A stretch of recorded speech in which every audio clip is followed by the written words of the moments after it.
All right, we could broadcast up to 8. Okay. All right, we're live now. We're live now, Sean. So, What a deal. events happening. Events happening.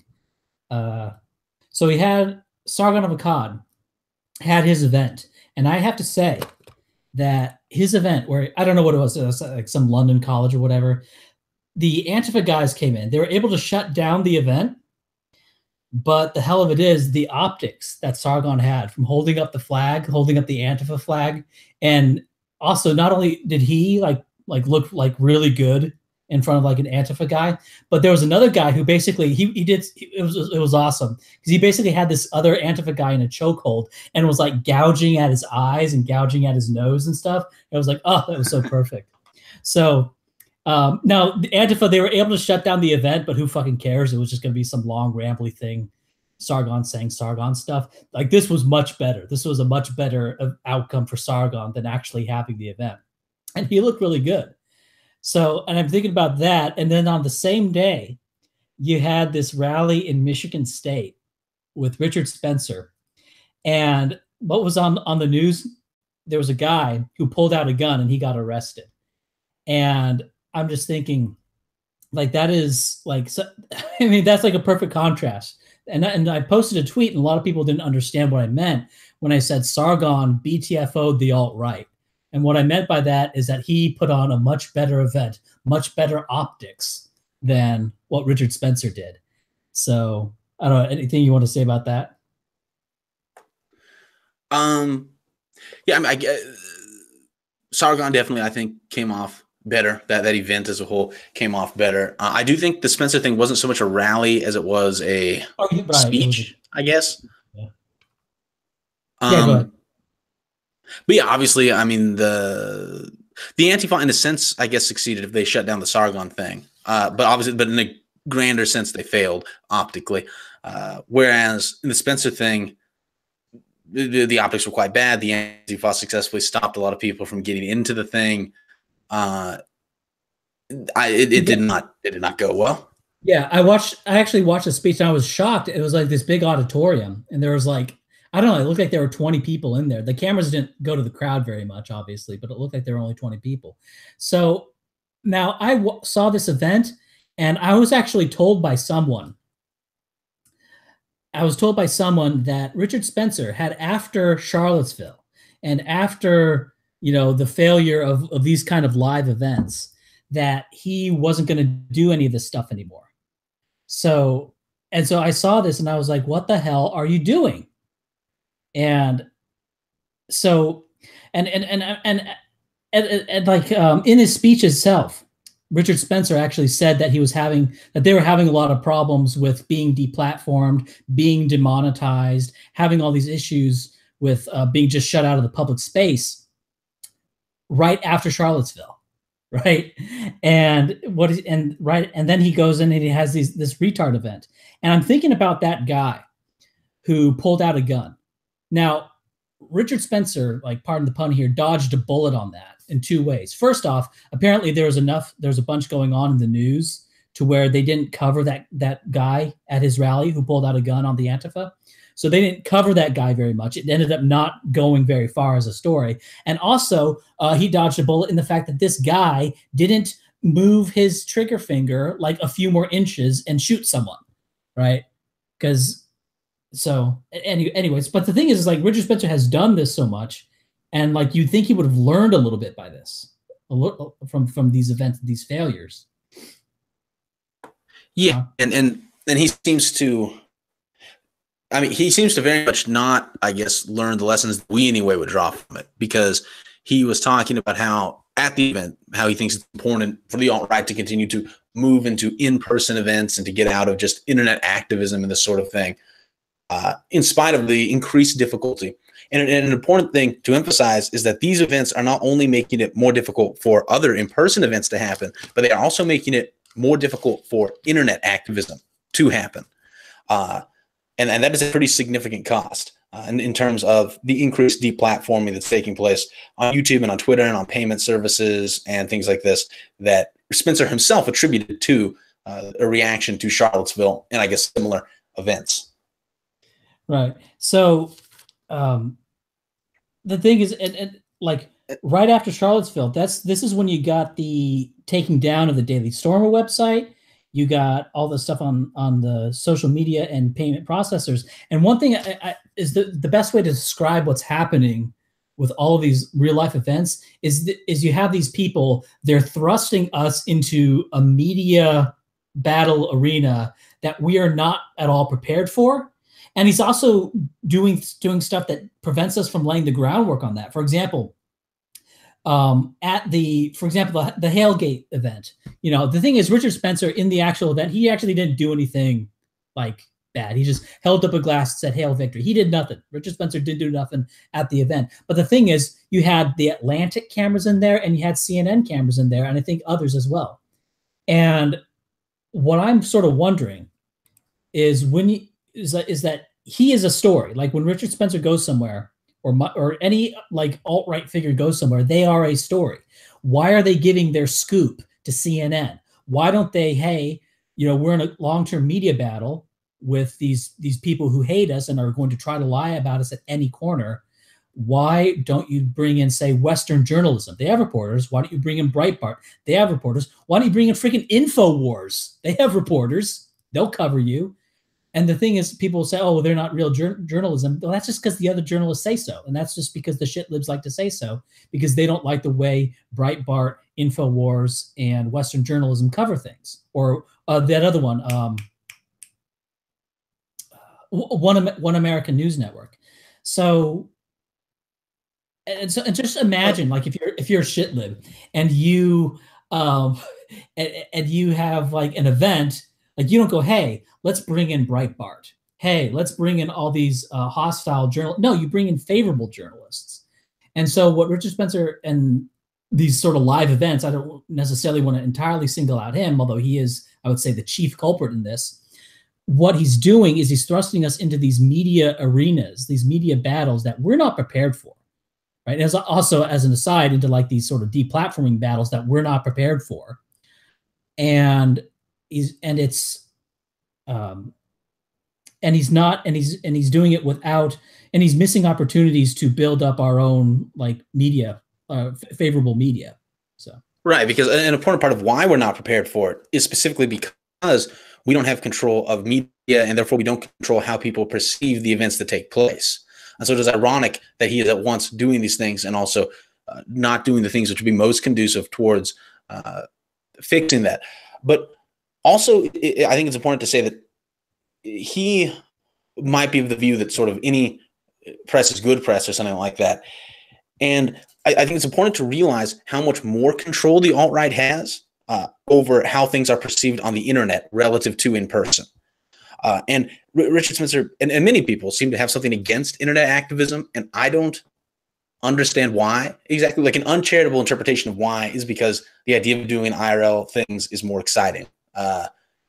Hopefully there's more to it than that, but there are a lot of people online still, and online people are just as useful or perhaps more useful because they tend to actually be engaged in like political dialogue and such, and therefore can convert other people. But they're at least just as useful as people you would convert in person.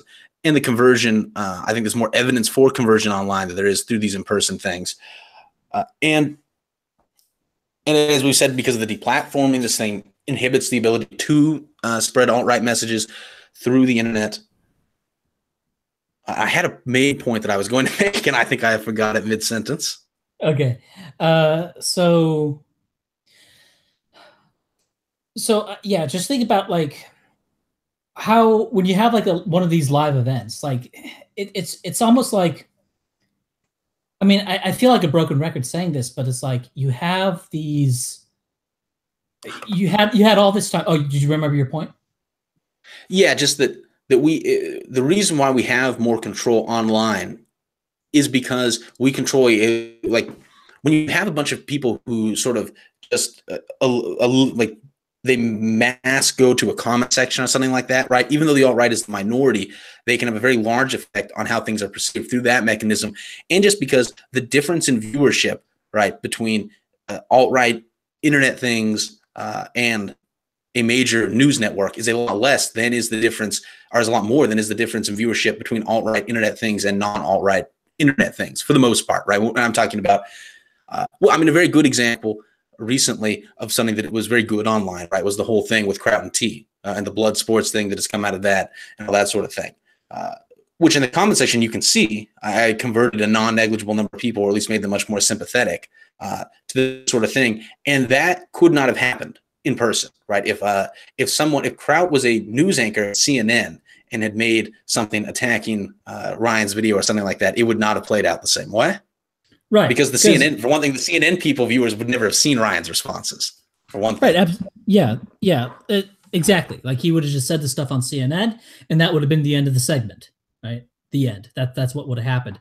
And then you get, just going off on a tangent here, what would have happened is they would have heard what Kraut said on CNN and you'd have a whole bunch of problems. First off, oh, it's CNN.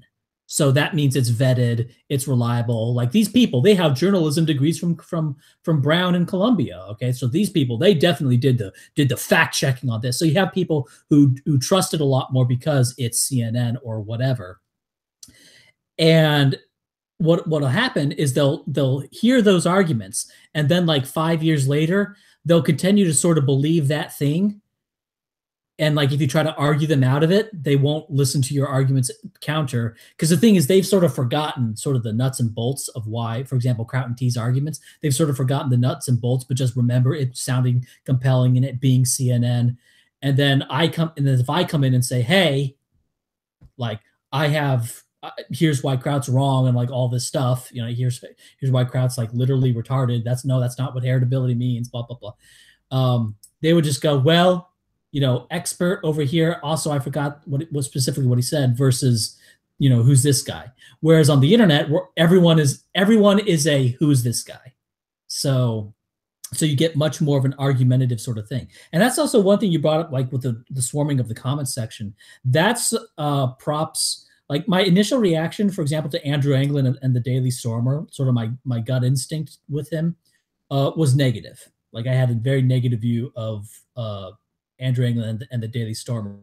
But my view of him has actually grown over time because he, I don't think he would say he pioneered that, but he definitely promoted the idea of brigading and thumbing up videos all the time, commenting all the time, and like always do that and swarm these visible, you know, internet metrics. And that was a very powerful thing that he, again, who knows who started it, but he really promoted that sort of mentality instead of, you know, don't just be like a passive viewer, like click the thumb button, right?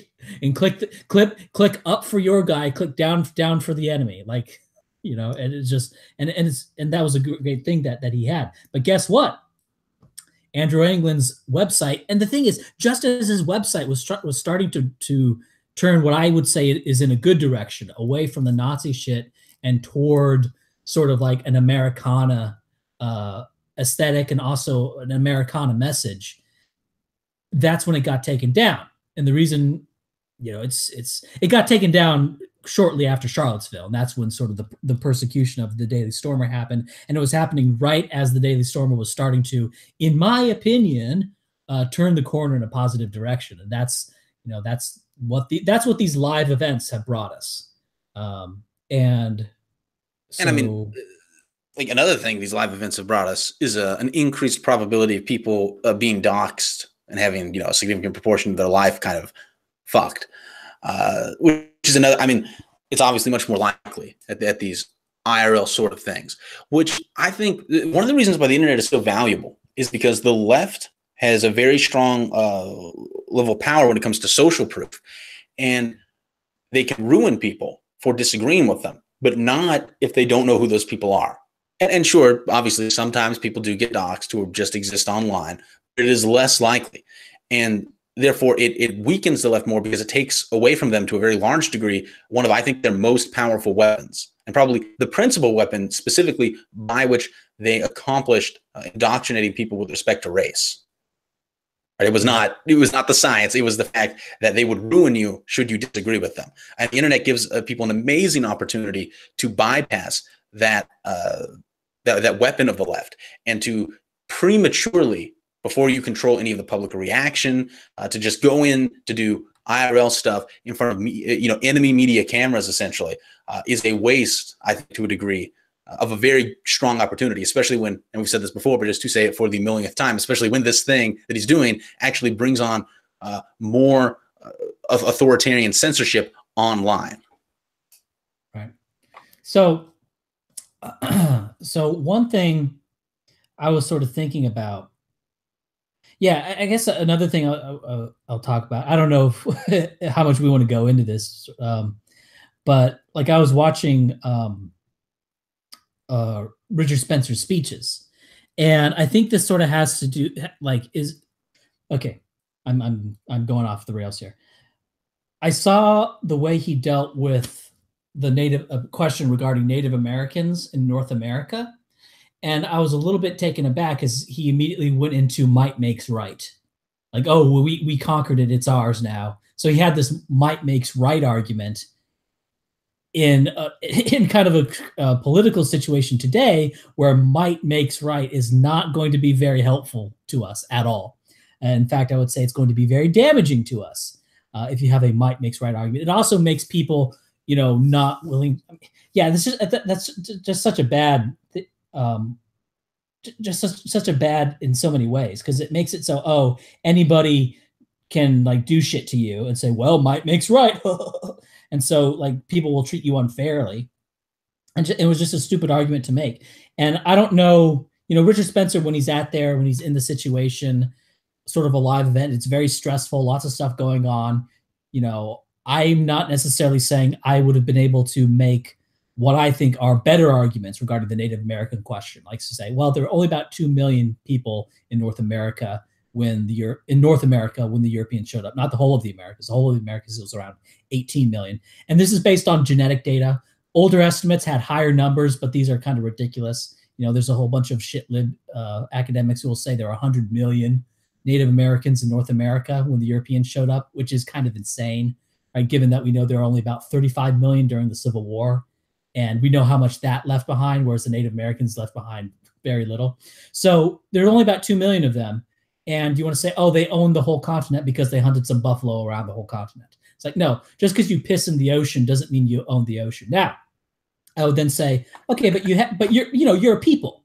You know, you're a real people. People deserve a land. People deserve a homeland. And the thing is, on planet Earth, there is no shortage of land. Right? There's no shortage of land on planet Earth.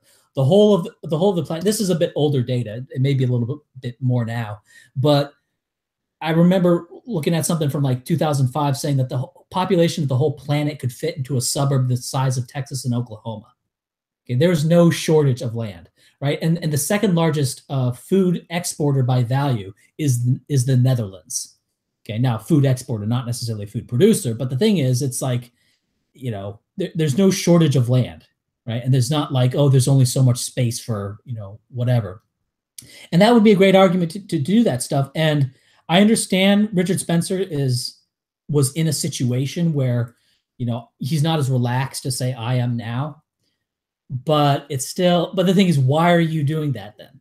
Like he's in a situation where he's more stressed out and may not be able to make the best arguments, but it's like, okay, well, that's another advantage to the internet, right? So yeah, so that was just one sort of bad argument that I saw him making. Also, like, this is like his thing, so he's kind of supposed to be good at it, but you know, I don't know, Sean, do you have anything? And I guess another thing to say is that so some people are really into the in-person stuff because of the feeling of community that it fosters and camaraderie and things like this. And there's a place for that doesn't have to be the sort of public event, right? Which is private events, which is whether that's private conferences, and by private I mean conferences that you don't allow the Atlantic to film, right? That's going to be included in the definition of private here, or whether that's just meeting up with people in person, having a party, that sort of thing, and that's all. As long as it's actually private, that's fine and serves a good function probably for any sort of political movement. So it's not as if there's a problem inherently with just doing anything with other alt-right people in person or something like that. And also, so I guess another thing to say, because a few people in the stream have said something to the effect of, well, I mean, like optics, basically. Optics is gay or optics cucks or something to that effect. And I think very briefly, it's worth just saying the optics, right? How society perceives you, how they react to you, This is obviously important. This is like self-evidently important if you want to actually succeed, because you have to convince people, some number of people, to succeed. You don't have to convince everybody, but you have to convince some people. I think the alt-right has a very strong negative reaction to the idea of optics, because traditionally both the right and the left have shit on racial thought in the name of optics. And in both cases, they have done that and achieved some level of success in terms of achieving their goals, right? So that, yeah, they did that in a bad way, but the lesson to take from there is not that optics is not effective. It's just that when optics is used sort of against you, that hurts you, which, if anything, actually speaks to the efficacy of optics. It's something to be concerned about. And obviously, you can go too far. Very obviously, you can be hyper concerned with how people perceive you. You can end up not saying important things that need to be said. You can end up being too critical of people on your side, right? They're definitely valid concerns in this arena, but to just dismiss like the concern of optics and persuasion and things like this wholesale is not a good idea. Right. Like, I don't care about optics, but like, it's just so weird to think about that. It's like, well, then why are you doing any of this? Like, if you don't care about optics, like why are you traveling to these places? Like, why are you doing all the inconvenience of doing that stuff if you don't care about the optics?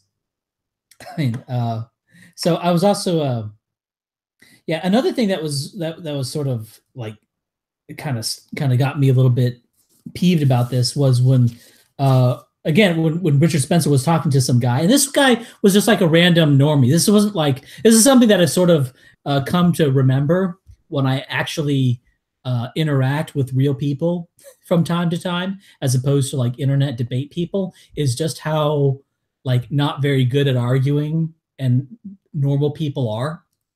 But anyway, but Richard Spencer, he was talking to this guy about how exactly do you get the ethno state, and like Richard Spencer, he just wouldn't say, oh, we're not going to force people to move. Like, he wouldn't talk about just sort of a basic plan, which was like, well, you take an area that is 80+% white, and then in that area you say no new, you have to be white to immigrate to it, and we'll pay the non-whites to leave.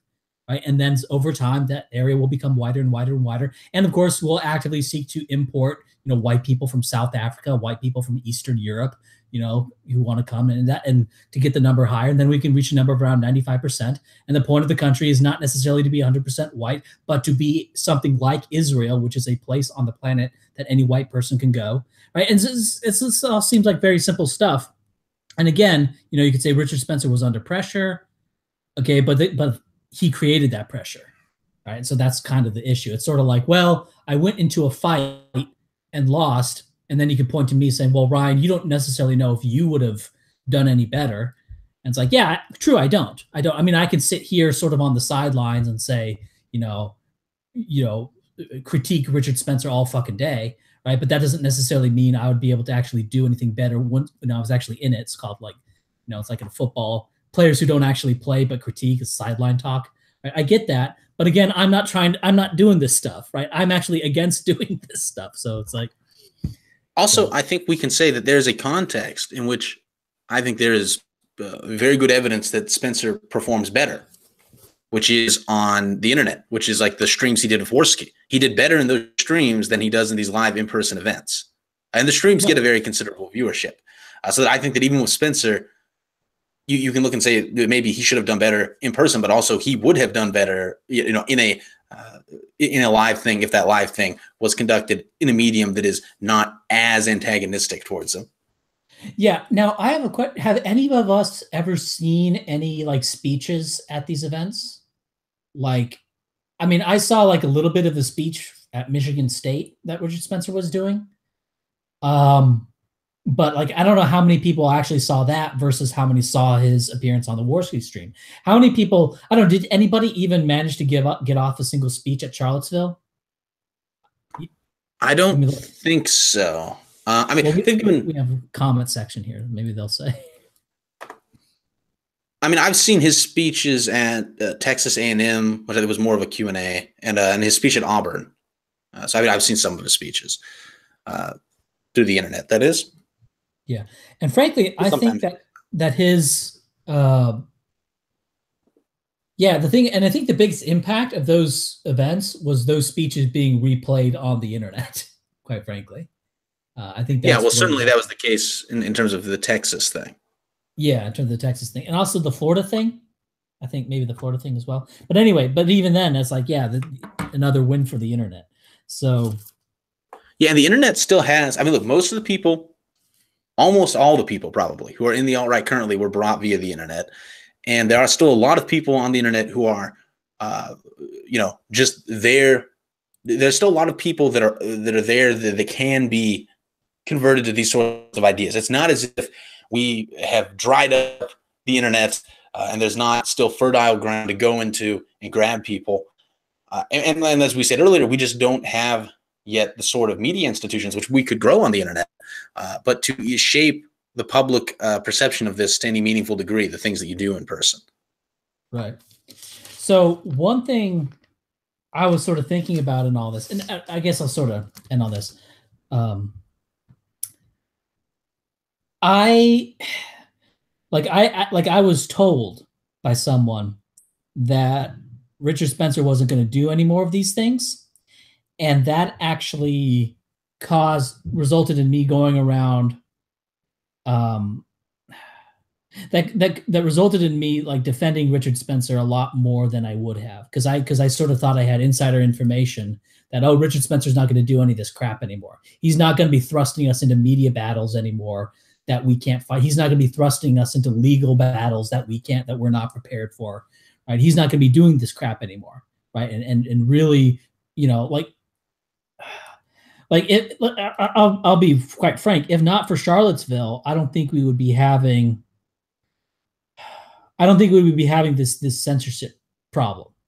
That's kind of a claim. That's kind of speculative. We don't necessarily know exactly what would have happened, but certainly Charlottesville poured gasoline on that fire. So yeah, it's hard to argue that it didn't make it worse.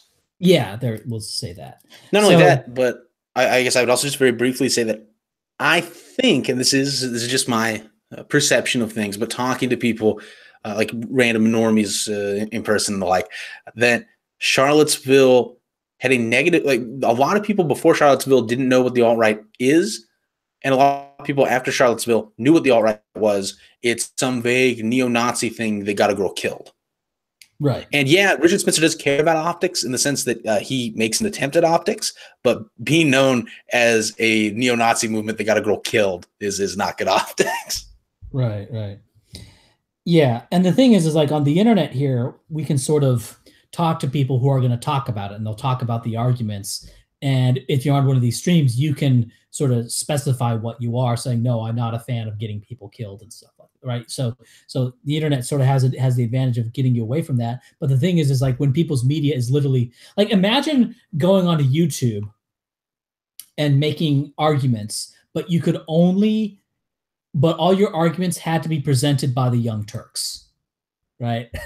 Like that's what dealing with legacy media is like. It's like, okay, you can talk to the Young Turks, and the Young Turks will present both sides. They'll present what you said, and then they'll give their commentary. That's like institutional media. And that's like, and of course, if you did that on YouTube, if someone's offered to do that on YouTube, you'd be like, no fucking way, get out of here. You're just gonna shit out the mouth lie about everything, right? But for some reason, I think there's an obvious reason. It's more, there's more tradition of it being things that people do, being something that people do in dealing with institutional media. But like, we sort of have to get away from that and say that's not allowable like anymore. Like, we don't need to do that anymore. It's not going to help us anymore. Right? These are just smear machines. They're literally organizations designed to fuck you.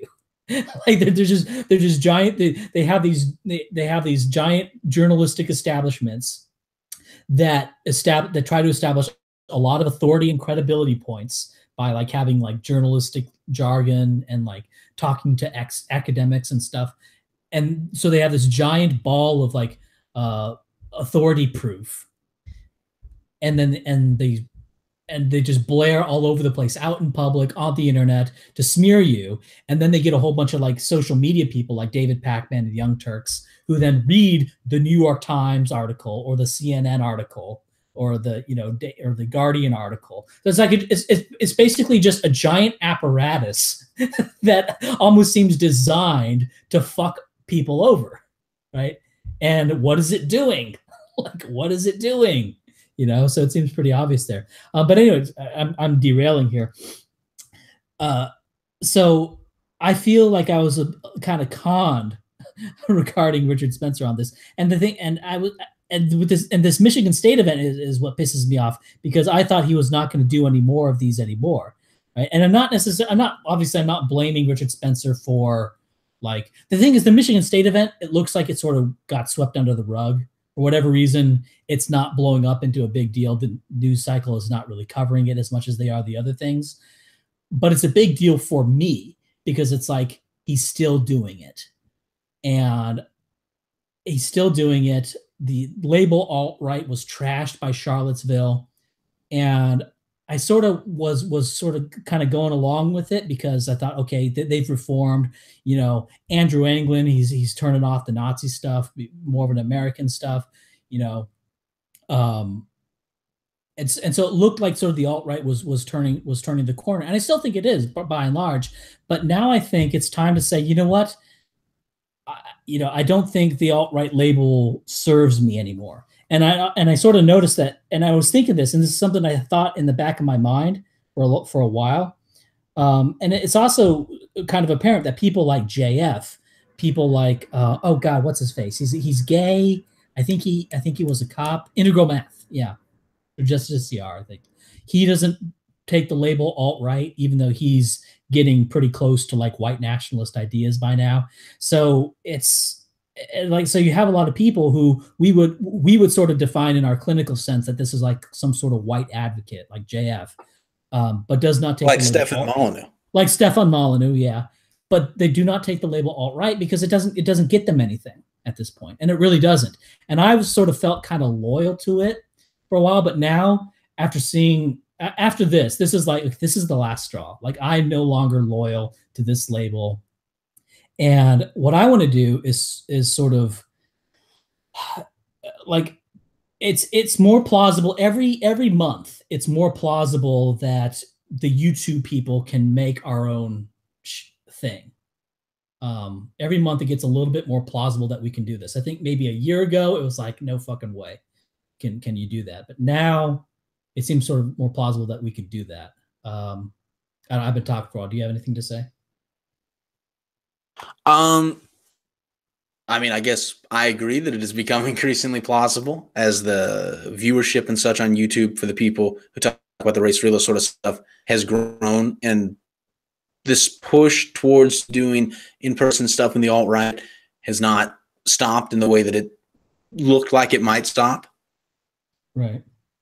Yeah. So and it would be good. Just, I mean, the alt-right term, like, for one thing, so on its face, it's a good term, I think. Like, it sounds good, and it doesn't. And until, well, initially, it didn't have negative connotations either. It was a nice, clean term until it wasn't. Right. And you can say to some degree that's inevitable, and that's true. But also people in the alt-right helped it be a not clean term. And the alt-right is there are elements in it. It's a big tent thing, and there are good things about that, and there are bad things about that. But the ideology is sufficiently, I guess, vague to permit a lot of confusion about what it even is, and a lot of people to be associated with it that don't agree with what most people would consider the sort of core principles of it. Yeah. Right. Like, obviously the whole thing, the Abbot of Milo and that sort of thing is an example of that. And also I would say, I would say this is actually not principles that everyone would agree with, but in terms of things, I guess that I would also say that the alt-right is too much, has had, at least in the past, and to some degree still now, too many people who are associated with sort of the not optimal traditions of sort of white advocacy and racial thought in history, right? Hitler. Specifically Nazism. Right. Yeah. Okay, GM. Okay, this is guy who's been a fan of mine for like literally ever. It says spend a lot of time disavowing alt-right. Bleh. Okay, like it's sort of like spend a lot of time cleaning up your dog's shit. Bleh. Like, yeah, that's sort of what we're doing. That's like what. And also, I mean, I think it's worth saying that we, and more Ryan, because he has more of a public sort of persona than I do, but to some degree we also the alt-right label. So when both of us started talking about the exact same things we are talking about now online, the alt-right was not a thing. And at no point did we ask for the alt-right sort of very begrudgingly became a label that was widely applied to us. And now our views are associated with things the alt-right does. So that we did not choose the situation in which we need to talk about this.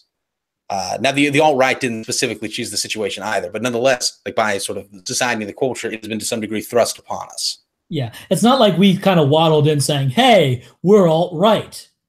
Oh, guess what? Now, now we're something else. Like we didn't just like waddle our fat asses in and like like we were already here. Like we were the natives, and then like these other guys started migrating into our space, and now we have to deal with them. So, and this is something, and I'm gonna like piss a lot of people off. And the thing is, one thing I think sort of happens, and this is where I'm gonna like, if the chat is mad at me now, like holy shit, you're gonna be like way more mad at me in like a few minutes. Like, how do I put this? I think there's a sort of short-term trap that a lot of people have in that, like, they're afraid of I'll give an example of this short-term trap. The TRS show Daily Shoah. It's called The Daily Shoah, and they are concerned about changing the name from anything other than The Daily Shoah, even though The Daily Shoah is a very limiting term. But they don't want to change it to, for example, TRS radio, which could, possibly not scare away as many people. But they don't want to do that because of a short-term loss in viewership that they would incur if they changed the name, right? So, and I think there's also kind of a fear here regarding like a lot of the Hitlerites, that there are a lot of people who are concerned about scaring off the Hitlerites, right? Which would be a short-term loss in order to have better long-term potential. And like, because it's baggage. So, and another thing is baggage, and it's dumb. And it's dumb. Yeah, that's another thing. People say don't cuck on this stuff. Is like, and the thing is, I have to say, like, I am not interested in cucking to them. Right? I'm like for me, for example, it's not like, oh, what I really am is a Hitlerite. Like, yeah, I know I have the flower from the SS division as like my background or whatever, but that's I'll talk. Maybe I should talk about that. I'll talk about that maybe in a little bit. But like, it's not like I don't believe it, right? So it's not like I'm secretly hiding the fact that I'm like a real, pro-Hitler guy or pro-Nazi guy. Like I'm not. It's not like it's literally something that I don't agree with, and I think is like really. It's like really bad for us. So it's like. It's like no, I'm not cucking. Like I literally don't agree with you guys, and I don't agree with your arguments. And it's so bad politically because look, there's a great argument that you can make if you just jettison the Hitler baggage, right? You just say like, oh, you're calling us Nazis because we have the views on race the same as the people who defeated the Nazis.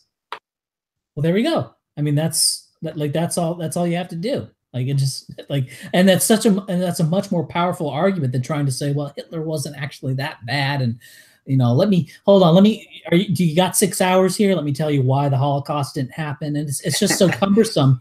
Like whatever you think about the truth about that, I'm kind of agnostic. But it's like, it's pointless. Cause like, what are we doing? Are we defending this regime from Central Europe in the 1940s?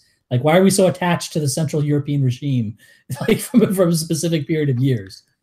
Well, and that I think so. Two quick things. One is that, yeah, it's ironic that a group that so often also refers to itself as sort of identitarian, right, is so disconnected from an important part of who white America traditionally was or is, which is a group that was, against Nazis. And then in the second place, I think that the identification with the Nazis, I think in large part is the result of a very dumb leftist trick, whereby the left in the 50s and 60s started saying, oh, do you believe these things that like everyone has believed forever? Right. And this is talking about race realism. This is talking about the idea that European countries should be for European people primarily. This is, or even more narrow than that, the ethnicity in particular in many cases. This is talking about being at least concerned with certain aspects of the behavior of the Jewish population. These things were not in any sense eugenics, right? Like these things were not in any sense particular to Nazi Germany. But they successfully attached these things that they did not like to the people, to like the most hated group in the world. And then, like, ridiculously, people who believed those things started identifying with this most hated group in the freaking world. So they're like, oh, you think that like this thing, that's what the bad people think. And then some people were like, oh yeah, well, I am a bad person and I'm proud of it. Like, no, point out that that's not what, like, that is not particular to the bad people. And in many cases, that's literally not what they thought. You want to talk about like race realism. The Nazis are not a good example of race realism, for instance. And then, but part of what happens though is people get in the habit then of defending themselves as part of the bad group, and then they look into what the bad group thought, and then they come to think some of the things that the bad group actually thought through this, I think, very sinister mechanism of leftist propaganda that a lot of people continually fall for. Right, but Sean, like, they're gonna call you an idiot anyway, so just own it. Just say, yeah, I'm a fucking idiot. I don't know anything. Yeah, this is so like. Leftists call Sean Hannity and Bill O'Reilly Nazis, and people don't believe them. All right, like, yes, your enemy is going to say very bad things about you. So we often, right, we'll make fun of the people that disagree with us, and we'll say they deny evolution. Would you then go to them and say, they're going to say you deny evolution? You might as well start identifying as people who deny evolution. Would that be good tactical advice, or would that be obviously retarded? Yep.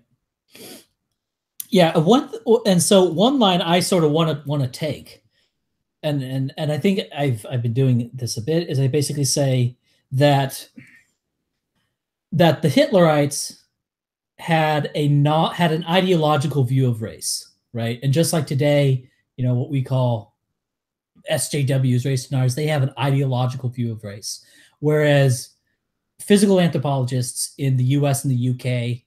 at around the 1940s, even into the 50s and 60s, and we know the story. We don't want to go into what happened to that field, but they had a view of race that is very similar to our view of race, and it was based on just a large body of research previously, whereas the Hitler views on race were not based on a large body of research. All right, the views of the race deniers, you can maybe say, was a little bit based on research, but maybe only about as much as the Nazis were, because the Nazis did some research and found some, correlations, like with the Aryan strain. They went into Tibet or whatever, and here's the Aryan, whatever the fuck they were doing. And you could also say that there was like, the Eichfurth study, that's research, but it's like very limited, right? And it's a very ideological conception of race that is not what you would. It's I forget, the late Bob Whitaker called it the trained eye versus the untrained eye, and he made a joke about the untrained eye, which is that like a flat, like there was when they sent a spaceship to look at the Earth in orbit, and they showed pictures of the Earth in orbit, and they sent those pictures back. One guy thought it would be funny to go to the Flat Earth Society and show it to them and say, "What do you think about this? It sure looks like the Earth is round from here." And the guy from the Flat Earth Society said, "It would look that way to the untrained eye." Right. And so, but the untrained eye regularly sees race, right? For example, in China, they look at race the way we look at race. And basically, like, you look at the ancient world in Egypt, all the races they had in contact with, they saw it the way we do. So it's really the untrained eye view of race, whereas Nazism was this it was this race ideology. They had this Aryan strain or the Hyperborean or whatever. Sean knows a lot more about what they were doing with the race ideology of Germany at the time. That's all I want to say. Like, one thing to say about it is just that it developed out of a broader German intellectual context, which was an anti-positivist one, right? So that they were very concerned about being too scientific and being too empirical about something like race and humanity in general. And this led to some very wacky things. They had a weird mix of a naturalist and spiritualist conception of what it meant to be Aryan, which is how they claimed certain historical figures who obviously were not Aryan to be Aryan. So one thing people talk about, like, one of the most annoying things is that somehow IQ testing and eugenics have become associated with the Nazis. Okay, both IQ tests and eugenics, like, neither come from Germany and neither come from the Nazis. The United States, England, like various countries, had programs of eugenics before the Nazi government even existed. And in the case of IQ testing, the Nazis they engaged in a form of intelligence testing, but it was not what we would today call an IQ test. So that there's a fairly rigorous method of test validation that IQ tests go through that was not gone through the sort of intelligence test that they administered, that physicians administered, by the way, in Nazi Germany. They asked a set of questions, and then those questions were very subjectively interpreted along with the general behavior of the patient by the physician to determine if they were, what was the term? Basically mentally disabled, but there was a specific term, but dumb. And this test, one of the problems with it is that it, in fact, probably because of the degree of subjectivity involved in it, had very low predictive validity. It didn't differentiate between groups that the Nazis anyway thought obviously an intelligence test should differentiate between. And they did not like the sort of much more rigorous and psychometrically validated intelligence tests that were being used in the United States and which are the basis for modern IQ tests. And so it's a very ahistorical thing when people try to associate IQ testing somehow with the Nazis. IQ testing, something which, depending on who you talk to, the history of that either goes back to Alfred Binet, a Frenchman, or Francis Galton, an Englishman, which was developed primarily in England and the United States. And as I say, the Nazi Germany did not like these sort of tests, and they used different ones that had far less validity, and they didn't like a strict naturalist conception of race either. And at least in terms of the stuff that me and Ryan talk about and have talked about on the internet, it's much more aligned with the sort of traditional non-Western, I would say to some degree, specifically Anglo way of looking at this race stuff than it is with the Nazi way of looking at this stuff. Right. Also, I was just thinking about like the way the UK and, like, for example, the state of California implemented eugenics versus the way Germany implemented eugenics. Like, and now like eugenics is associated with the way Germany did it, and so now we can't do eugenics. So yeah, and that's sort of been an argument. That's a trick, right? To associate something with Nazi Germany to invalidate it, because naturally countries do not like groups of people who they fought a war against, right? And especially when those countries, especially when that country's academia is filled with, let's say, refugees and people who ran from that government. And if you then associate that those views with Nazi Germany, naturally people are going to hate them. And this gets so, and so they associate these things that have nothing to do with Nazism. Even disliking Jews has nothing to do with Nazi. Like, they did not invent anti-Semitism. Or disliking blacks. Well, yeah, they were obviously, they didn't have much interaction with them. I think with that, I think that's pretty easy to make the case that not liking blacks predates the Nazis. So, but whatever. I think that's a pretty easy case to make. That no, this is a fine American tradition. Yes. But see, that should be part of the response whenever someone says that IQ testing or talking about the biology of race or talking about white nationalism. White nationalism. This is another important thing to bring up. That this has nothing to do. Really, really nothing to do with the Nazis. And in fact, in America, we talk about white nationalism as opposed to ethnic nationalism, and that's not a thing in Nazi Germany, right? The idea of a pan-European nationalism is pretty distinctly American, but definitely not Nazi. And you had people like you you could hear Hitler. There are lots of quotes during World War II of him saying very negative things. For instance, about like Slavs, right? Whereas you have, like, Truman has a quote, and okay, here it is, where he says, "I'm strongly of the opinion that Negroes ought to be in Africa, yellow men in Asia, and white men in Europe and America." Right. So if you had to pick one of the sides that better represents the sort of ethnic view that most people, I think, in the alt-right have today, Truman, about how the politics should be, yeah, it's Truman. Regardless of the other problems, which, I mean, not to endorse everything that Truman ever said or did, but and in general, like, America has a very good tradition of this, of pan-European nationalism to a degree, and also Northwestern European nationalism, which sort of morphed over time, right, slowly expanding. But nothing that is in the sort of alt-right canon today, nothing good anyway, is particularly from Nazi Germany. Right. Yeah. So, and people and it's true, the alt-right has moved over time in a good direction towards less identifying with Nazi Germany. And I would say, for the alt-right, for anyone talking about these ideas, right, the next thing to do is to move more explicitly towards, like, just saying that the views have nothing to do with that. And in fact, the views of Nazi Germany were inferior to the views that we're expressing in ways X, Y, and Z. Right. And in fact, the Nazi race view can kind of be seen as like the Neanderthals, as sort of like a weird, bizarre offshoot that, like, is kind of a dead end. Not only dead end, in terms of influence on the world, but also a dead end, like, intellectually. Like, it's like spiritual mysticism crap. like it's just retarded. So, like, who cares? So yeah, and I mean you could also say, well, this would open up a whole nother can of worms, but, like, World War II, right? This was a war that primarily involved white people, and that doesn't seem like a very good thing for sort of, white nationalists to do. Right. Well, let me tell you about the specific political issues facing Nazi Germany regarding the territories regarding Poland.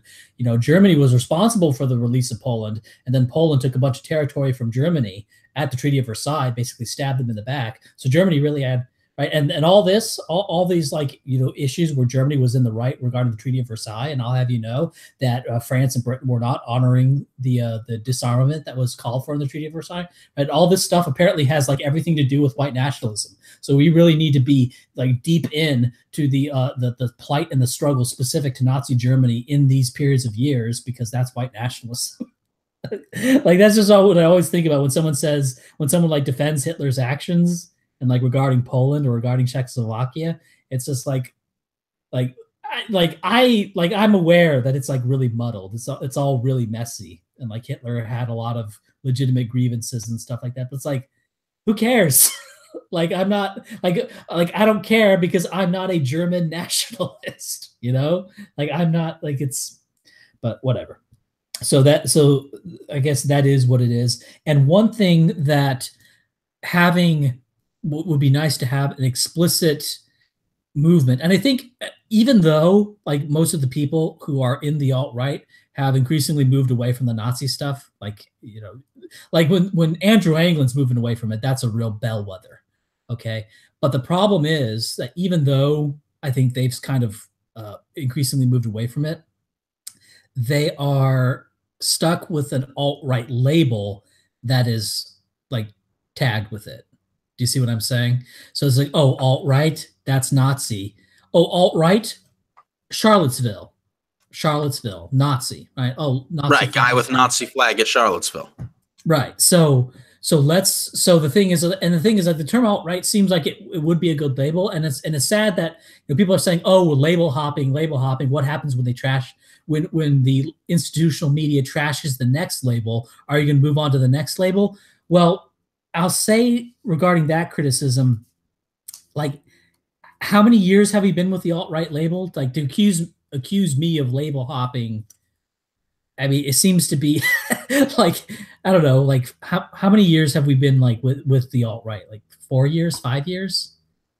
I mean, I think it's like, yeah, like, it's been a good number of years. And also, I mean, the criticism It's like, yeah, Ryan, why did you create this label and tell everyone this is the label that you need to be known by and spread this label everywhere, only to then decide that you're not such a fan of this label? Why did you do that thing that you Right. definitely did? Yeah. I absolutely did not do that. And also, the big trashing of the label was a result of very easily preventable actions by specific people. Okay, by basically, and people will say no. And the thing is, like Jason Kessler apparently organizing Charlottesville. Look, like that was Richard Spencer's event primarily, but also also Andrew Anglin helped promote that. Mike Enoch did as well. So I mean, they're not exactly. But the thing is, I think Mike has learned from that, and Anglin has learned from that, whereas Richard Spencer not so much.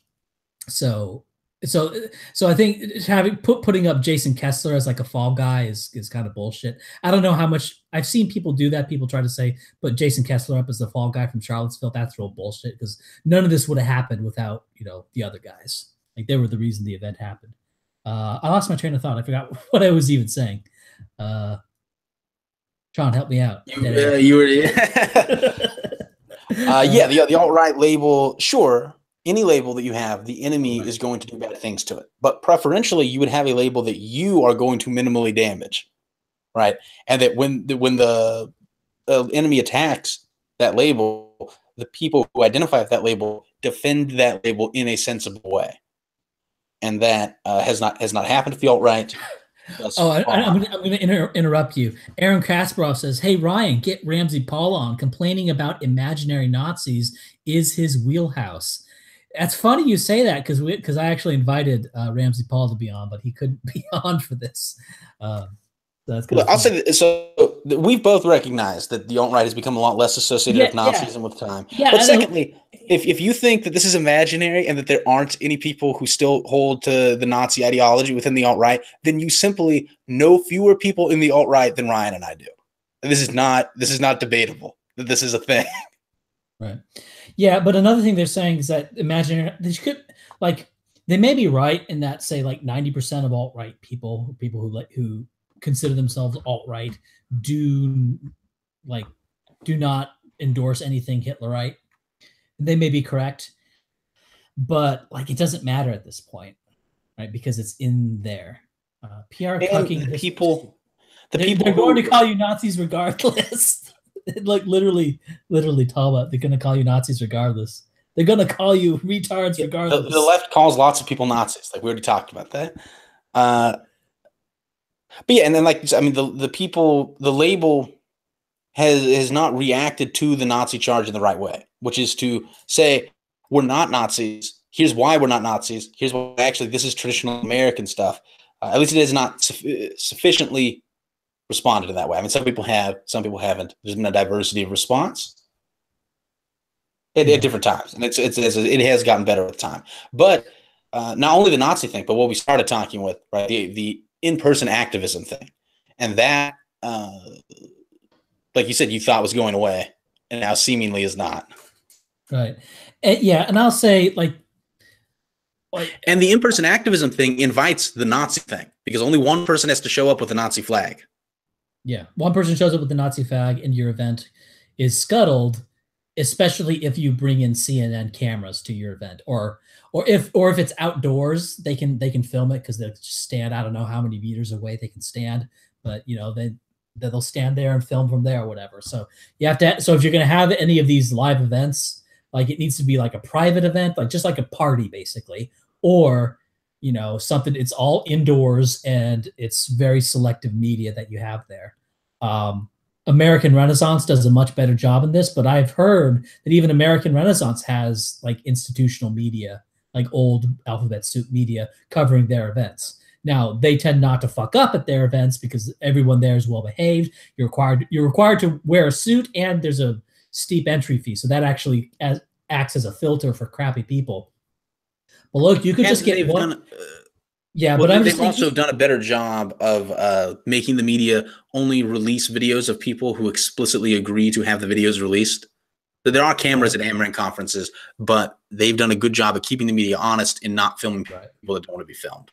Right, correct. So Amaranth has done a much better job in that regard in terms of filtering.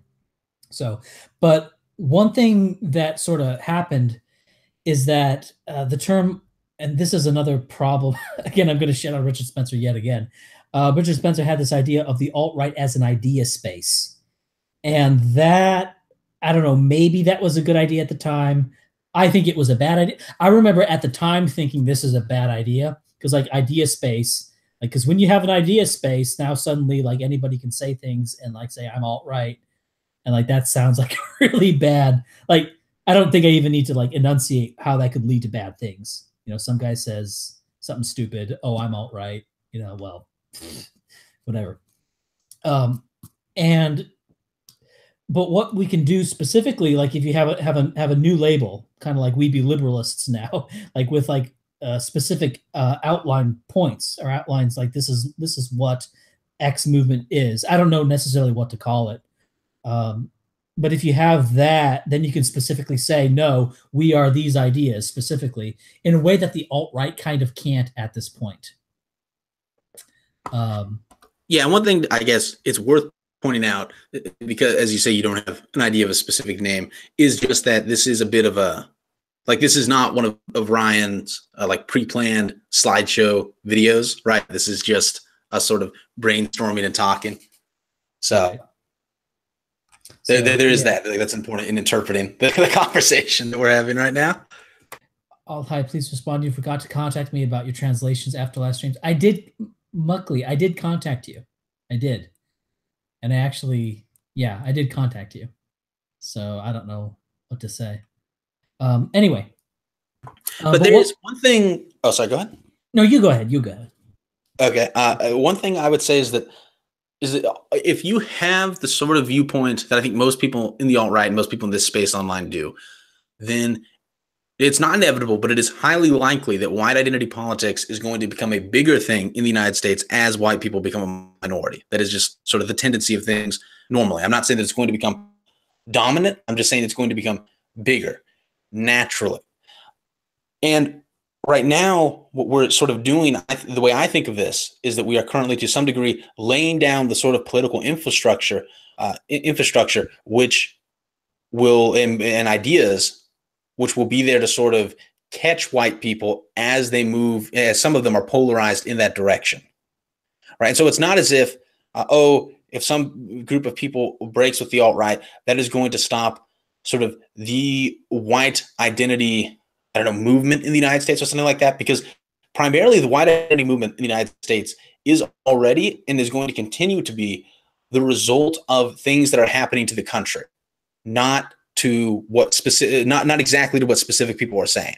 And there's an interaction between the two, because things happen in the country, then people see some propaganda or some nice or whatever persuasion piece made by an alt-right person, and whether or not they'll be convinced is going to be both a function of what's happening in society and that thing that they see.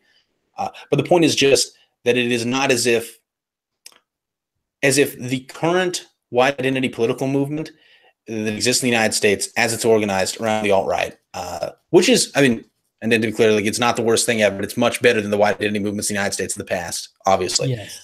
But it is not as if that is the fate of white America, unless you really think that these political people involved in it are the reason why white identity is to some degree rising in the United States. And I think that would be a hard argument to make. Right.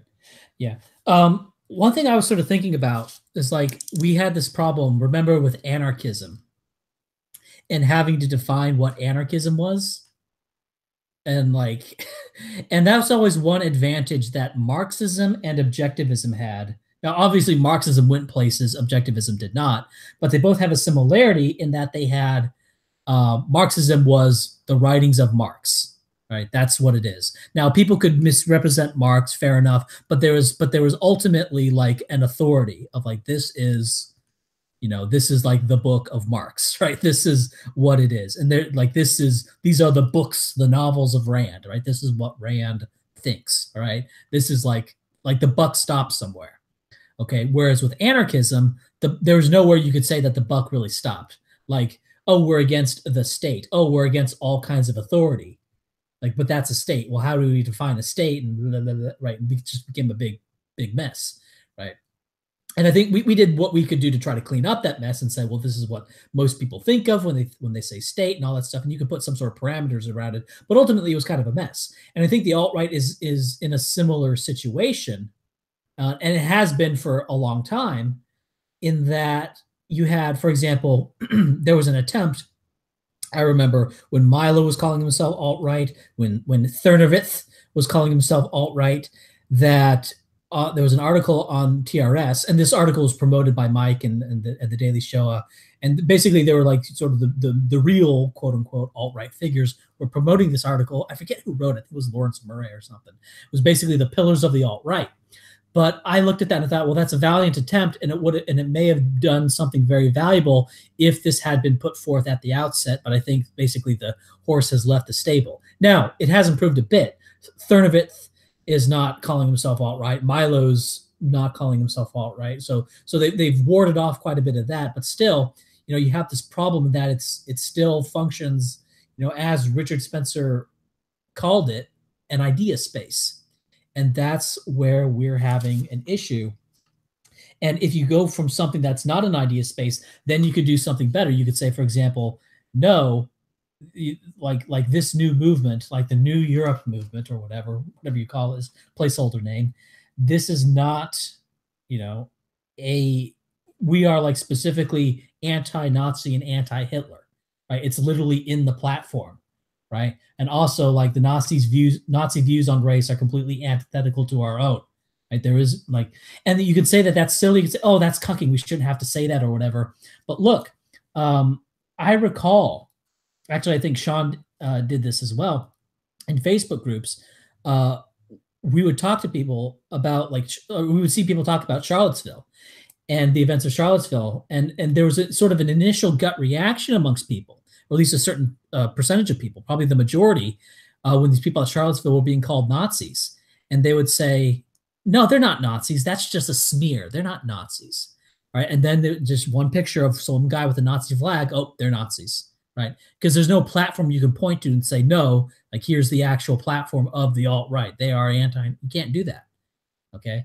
And so it's just imagine like you're in medieval Europe and you're trying to convince people to stop worshiping the Pope or whatever, and to say either become atheists. That may be bridge too far, but say you're trying to convince them to become Protestants or become Lutherans. You're not going to run around with like pentagrams saying like Hail Satan or whatever, right? Like that's like you're basically picking like the Satan figure of this place and time and attaching yourself to that, and that's just retarded. So, and you have to be, and you have to have a platform to. Go ahead. I'm rambling. Yeah, and platforms are useful things. Maybe one thing to say is just that suppose that Ryan thought of a label and there was a platform associated with it. It is not as if this would be somehow like either that platform and that label would work or it wouldn't, right? But it is not as if somehow the idea would be to try to force people into that or something, right? Because I mean, especially for like the vast majority of people, it would mostly be about a label. You can correct me if I'm wrong, but that you could use to control how people perceive you, right? Not about trying to get everyone who currently calls themselves all right to call themselves another name and adopt your platform. Although obviously you would try to convince people that you're convincing of the ideas that are contained within that platform. In a way, this is obvious, but just, I don't know, I guess I'm trying to correct for a possible sort of irrational negative interpretation of what you're saying. Right. Okay, so do you have anything else to say about all this stuff, or do you want to move on to other things we said we were going to talk about? Because I think,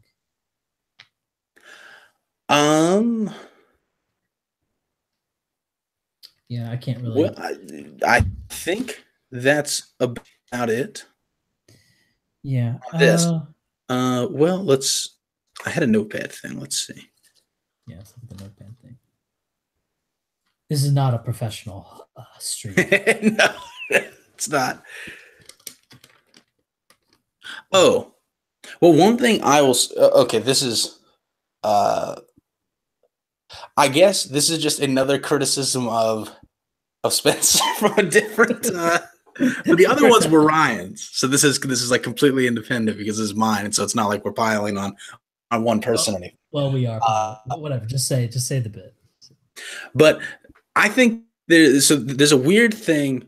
I mentioned before that people who call themselves identitarians sometimes are too friendly to Nazis, and that's weird since part of American traditional white identity is being anti-Nazi. But Richard Spencer goes a step much further than that, and a lot of people in the alt-right do as well, in a way that I think is strange because they posture as identitarians. Because when you talk about, Spencer has this slogan that obviously he took from I think initially from Nietzsche, but there are lots of people who've said this become who you are sort of thing. And white America traditionally, there are things that are distinct about white America. But Spencer and people around that circle seem to largely not like them. Right. So that he's very the most obvious is he's very anti like free market stuff. And he talks about Bernie Sanders and sort of European continental socialism and that sort of thing. And that's not part of it's very much not part of traditional American white identity. And there are that's not to say that white America traditionally are like anarcho-capitalists or something like that. But the level of intervention that Spencer is talking about is not consistent with that. The same thing is true of the religion stuff. Right? When he talks about paganism or something like that, and being very down on Christianity. And I'm sympathetic to being very down on Christianity, by the way, but I'm not going to pretend as if that's part of American white identity, right? It's not. Yeah, I'm not going to be antithetical to it. Yeah, I'm not going to be like. See, now the thing is, I actually have a bit of a problem, right? Because I'm not going to go out and make a video and say, and I'm not going to come forward and make a video saying, with the intention of shitting on Christianity. I'll never do that. But what I will do from time to time is I'll just sort of say in passing, oh, here's a fallacy that someone is making. Oh, that's very similar to the stupid thing that Christians do, right? And I'm not even thinking about it. I'm thinking, oh, this is a similar sort of logic that Christians do, and we all know that Christianity is wrong. Am I right? So I'll sort of do that, not even really, forgetting that the majority of people in the U.S. are Christian. I'll just sort of forget from time to time that most people are Christian, and that kind of comes from a past of when I was interacting so much with YouTube atheists all the time, and so I would sort of look at sort of the fallacies of Christianity as a touchstone, and so I still sort of do that just accidentally. I'll just accidentally say things about Christianity. But yeah, the internet can give you a weird perception, right? Because you can forget that people are Christian if you spend enough time on certain circles on the internet. I'm always weirded out in person when I'm saying something and someone all of a sudden says, "Yeah, but the Bible says." That's what I'm feeling what? You're one of the, and I feel like they're weird, but of course they're not weird. I'm weird. Yeah. Yeah. Or it's saying well, I mean, given that we all believe in evolution, it's wait a minute, buddy. It's only what, 40% believe in evolution? I forget what the number is, but it's not everyone. Yeah, especially not completely naturalist evolution, because there's some people that believe in some kind of God-directed evolution, and then but that could be problematic for race, right? Because you would say, well, sure, if it was just up to natural selection, the races would be different, but God was in charge of the selection process. Right. And why would God direct evolution to have race differences? Why would he do that? And I could say, well, because God really doesn't whatever. But, so, yeah. So I think that's about all I have to say about that. We're just sort of brainstorming here. That's sort of the direction that I'm going. I sort of hung on to alt-right for a while, almost begrudgingly, but then I sort of went with it because the thing is, I know a lot of people, and they kind of kept me in saying, hey, Richard Spencer isn't going to be doing this stuff anymore. We're not doing live events anymore. Mike Enoch hasn't been doing live events anymore. Andrew Anglin's getting way better. Even though it's sad, as he was getting better, that's when his site got taken down because of Charlottesville. And so everything's sort of improved. And so that's sort of why I have, that's sort of why I didn't have a stream and then a video saying what I'm saying here, you know, a year. And if Ryan, you know, does adopt some different label and tells people to stop calling him alt-right, all those people presumably will continue getting better and continue doing good things, right? So it's not as if, yeah, it's not as if, oh, we be Nazis now, like, so. But yeah, but well, yeah, I just think that the label alt-right is gone because it wasn't established what it is at the outset. And you could say, well, they'll just lie about your new label. That's true, they will, but you can always talk to somebody who has been exposed to media lies by pointing them to the platform, right? And something you can't do with the alt-right. You can't point to the alt-right platform. Like, for example, if the media lies about you know, normal viewsism or whatever it is I'm you know, we're going to call it. If they lie about it, but we have like a solid platform, we can go to somebody and say, no, they lied. Here's our platform, like black and white, they lied. With alt-right, it's not so black and white that they lied about it, because it's like, well, there, you know, there's some people on this forum, on Iron March forums who said this, therefore, you know, they can get away with that. They can get away with finding some people doing dumb shit and saying this is what alt-right is. This is what the alt-right means. So therefore, Sargon of Akkad is attached to that. There's a bunch of articles calling Sargon of Akkad alt-right, which I thought was kind of funny. But so yeah, so I think that's about all we wanted to say about that. I don't know exactly how to transition into the next topics we were going to talk about. Like, there's no clear transition here. I guess let's just announce we're transitioning. Okay, announcement. Less dramatic things. We are to less dramatic things. Okay. Okay, I guess we'll talk about the Black Panther. So what? Okay. So you saw Black Panther. You saw. Now the funny thing is, when I made my video on Wakanda Isn't Real, I actually downloaded like a camcorder movie of Black Panther just because I wanted some clips from the movie. I didn't want to just use all the preview clips. I wanted some original clips that were from the movie, but the movie hadn't come out on like online yet or on DVD or anything. So I just found some guy with a camcorder and I just torrented and downloaded that just to get a few clips in. But so I could have watched it right then and there, but it didn't. I didn't want to see that stupid movie. But Sean actually watched the movie. So what do you think about it? Yeah, I went to see it in the theater, and I knew that it had caused political controversy, but I didn't watch the stuff or listen or read the stuff that was complaining about it prior to watching the actual movie. And I thought the movie was basically fine. Like, there was a little bit of silliness. Like, women were represented as a warrior class in a way that was unrealistic. But it was, for the most part, just like a normal superhero movie. And if you're a fan of that kind of movie, then you would probably be a fan of this sort of movie. And yes, like, black people in it had unrealistic technology. The technology would also be unrealistic for like anyone. It involved magic rocks. And actually, I thought it was funny that the black people in this movie were given magic rocks by which they created Star Trek-like technology. And this is a spoiler, but a big problem in the movie had to do with the mechanism by which their king is chosen, which is like it's passed down ancestrally, but someone can challenge the king to a fight. And if they win the fight, they become the king. And this is like a major problem because there's some dude who comes in who no one knows and who isn't down with the sort of aims of the country, and then he wins the fight. And it's like, okay, that's a third world political institution. Well, right? Sure, that's like hardly even that's like fucking gorilla. Yeah, it's primitive. Like, it's gorilla fourth world. Yeah. Fourth world. Yeah, hominid. Yeah. Like, and that guy who is one of the villains of the movie was a dude who wanted to use their technology to liberate oppressed black people around the world. And again, that's the villain in the movie. And so now, however, this movie has been interpreted in a way, and not just by outside, like the actual actors, I watched some interviews with them, have interpreted this movie in a way as to make it about, leftist racial ideas. So the intent of the movie, at least for some of the actors, was to make it about this. But just watching it, like, it did not come off that way to me. It came off as just like a fine superhero movie. but yeah, the left people interpreted it as, including the actors, as some fucking civil rights revolution that was happening because of a movie, and then people had to point out why that's retarded.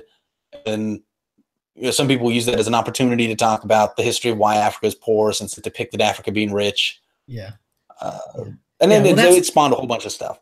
Yeah. Well, that's what it became about. And of course, I use that as sort of an excuse. Oh, I can talk about colonialism now. Okay. So that's sort of what I did. Thanks for warning people about the spoilers. I'm sure there's a lot of people here who are planning to see them. but yeah. So it was actually not a totally political movie, but it was made more political. And something I've always said is that, like, regarding like the superhero stuff, is that it seems to be like, it seems it would be much better to just have, like, if you want to have like black whatever, just create a new either create a new black hero. Don't make old, like, the old people black, but make like either a new black hero, or in Black Panther, take an old character who's already black and use that, and then just have the movie center around like black people. You know, have all like the main characters be black people. It's not like some sort of mixed thing, right? It's just sort of a black, and it seems, and it's not necessarily about fighting white people, is it? Was the movie about fighting like evil white people oppressors? Well, there was a character who wanted to do that, but he was the villain of the movie. And there were two main white characters in the movie, and one was a villain and the other was a good guy who, you know, risked his life to help save the Right. the world or whatever. Right. But primarily it was about the blacks, right? It was about all the black Yeah, people. and someone talked about how, oh, this movie is full of what do you call it? Why not wise Negroes? House Negroes? You know, the caricature of the, like, Uncle maybe Tom's. Magic Negro, I think is Magic. Like this this yes, wise, literally, yeah. yeah, but they're like, it's talking about this wise black person that appears or whatever, and it's like, no, because the whole movie's about black people. It is not as if it's a movie full of white people and then a wise black person appears to explain away the white people's problems. Like, this is not what happened. Right. It's just a movie It's in like, freaking Africa. Yeah, it's a wise black person trying to explain black people's problems. So the thing is that's actually, like, I think that's, you know, I don't really, so that idea, it just doesn't rub me the wrong way, right? Just sort of a positive affirmation of blackness, you know, good for them. That's sort of how I see that. I don't really, you know, so so when you describe the movie that way, that actually, like, sort of, you know, made me feel a little bit better about the movie, as opposed to it being like this. Sort of my perception, and again, this perception existed, I think, in a lot of people, certainly in my head, before the movie even came out, that this was going to be like an anti-colonial screed, and like Wakanda was going to overpower the white colonialists and liberate Africa from what? Now it's like the debt slavery of the IMF. I think that's kind of funny. It's like, now the neo-colonialism is Africans who can't pay their bills. But yeah, so that's pretty good. Anything else on that? Anything else on? Not really. I mean, it's just like, if the movie was released without the political context, I think it's like a fine movie. Yeah, I will say this though: please don't blackpill us too much. No, that's Ramsey Paul's job. I'm looking at the comments here. Most people were laughing at the way the movie was heralded as a massively important thing rather than this dumb movie. Yes, it was a dumb movie. Scream at that. I'm just saying that you can name. Okay, I mean, it's probably like whatever. It's just a movie. Yeah. What do you guys think about the neo-reactionary movement, like Reactionary Expat and the Distributists? I don't know much about it at all. I remember reading Mencius Moldbug and thinking that Moldbug was kind of a pseudo-intellectual. That's about it. Like, I remember Moldbug, he wasn't very empirical. He did a lot of storytelling. Very interesting storytelling. Like, certainly he was a very intelligent guy. I just don't know how much of what he said was real or even meaningful. So that's all I know about that. I really don't know much about neo-reactionary or anything. So I don't know. Yeah, I only have limited exposure with them. Similar experience with, like, Moldbug, Nick Land, I think his name was, a few other people from like a long time ago. and they were engaged in a kind of intellectualism, but it was not like, I don't know, it wasn't hate facts based intellectualism. It was, as you say, it was a lot of storytelling, and they're not like, that's not unique to them. That's how most intellectualism looks. That's how most people think. Yeah. So, but it's not. It was not that sort of thing. And they did. I mean, they came off as very pretentious. Yeah, and the hell of it is that's sort of how you and I think most of the time. Like when I post a YouTube video, it's full of all the facts and all like the really, or it's full of facts and really like rigorous stuff. But that's all like really prepared set piece stuff. Like I think as people are learning from the streams and stuff, like when like in reality, I think more like a normal person. So okay, we're getting some questions here or stuff here. People oppose Anglo-Enlightenment ideas like America because it is in direct contradiction with ethnic racial partiality. Chasing after gold equals selling out white people. Perhaps. Maybe the label doesn't matter so much for a radical idea movement, whereas a political candidate could call himself American nationalist or whatever. Perhaps. I think the label matters a little bit. That's Schlossenheimer. And this is actually based on some research about I don't know anything about Italy and the election, sorry. This is actually based on some research about how people view labels. I forget who it was. Was it ABC who did a poll where they found that people had a more positive view to alt-right than neo-Nazi? Sean, do you remember that poll? Yeah, there were two polls. So if you look at there was a YouGov poll, and the net unfavorability for white nationalists was 69 points, 78 points for neo-Nazis, and 79 for the Ku Klux Klan. And then there was one by Marist and PBS, and the net disagreement was 42 points for the alt-right, 69 for white nationalists, 82 for white supremacists, and 92 for the Ku Klux Klan. So that I just happened to have them in front of me because I knew we were going to talk some about the Nazi stuff. But yeah, there's a very big difference in the favorability of those labels if you poll the public. Yeah. Have they discussed Mr. Nealon? No, we have not. My view on Paul Nealon is I wish he didn't reveal his power level as much as he did. Although maybe he figured he was going to lose anyway, so he might as well go all in. But I think he could have been more useful as a more, especially at this point in the game, as just kind of like a normie conservative politician who is, low key our guy. Like I think that would have been better. That's my view of Nealon. Sargon stand by his pro-marriage. I don't know what Sargon says. All right, so what else were we going to talk about, Sean? I gave you a list of things we were going to talk about, but I lost the list.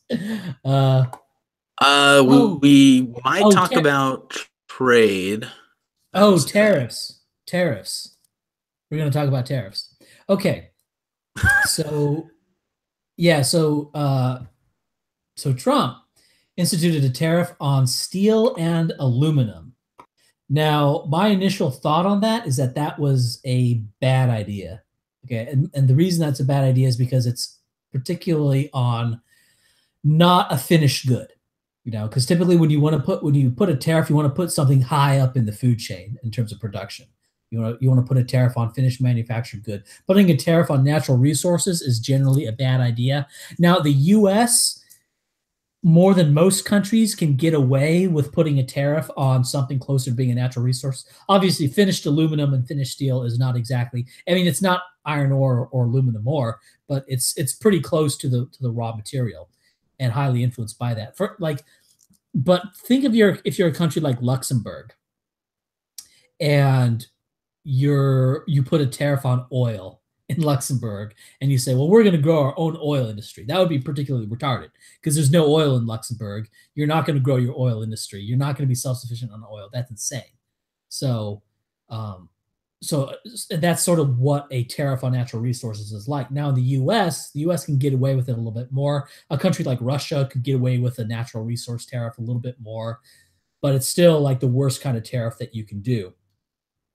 So that's sort of why I'm opposed to it on purely economic grounds. But then I was thinking, maybe he's actually looking at this in terms of who benefits and who pays for it. Like he may be looking at like who produces steel, where is steel produced? Like, and I'm wondering if, like, you know, a lot of steel is produced in Pennsylvania, right? So, and that's a swing state. And if the benefit of the steel tariff is experienced very acutely in Pennsylvania, for example, Pittsburgh is a real steel town.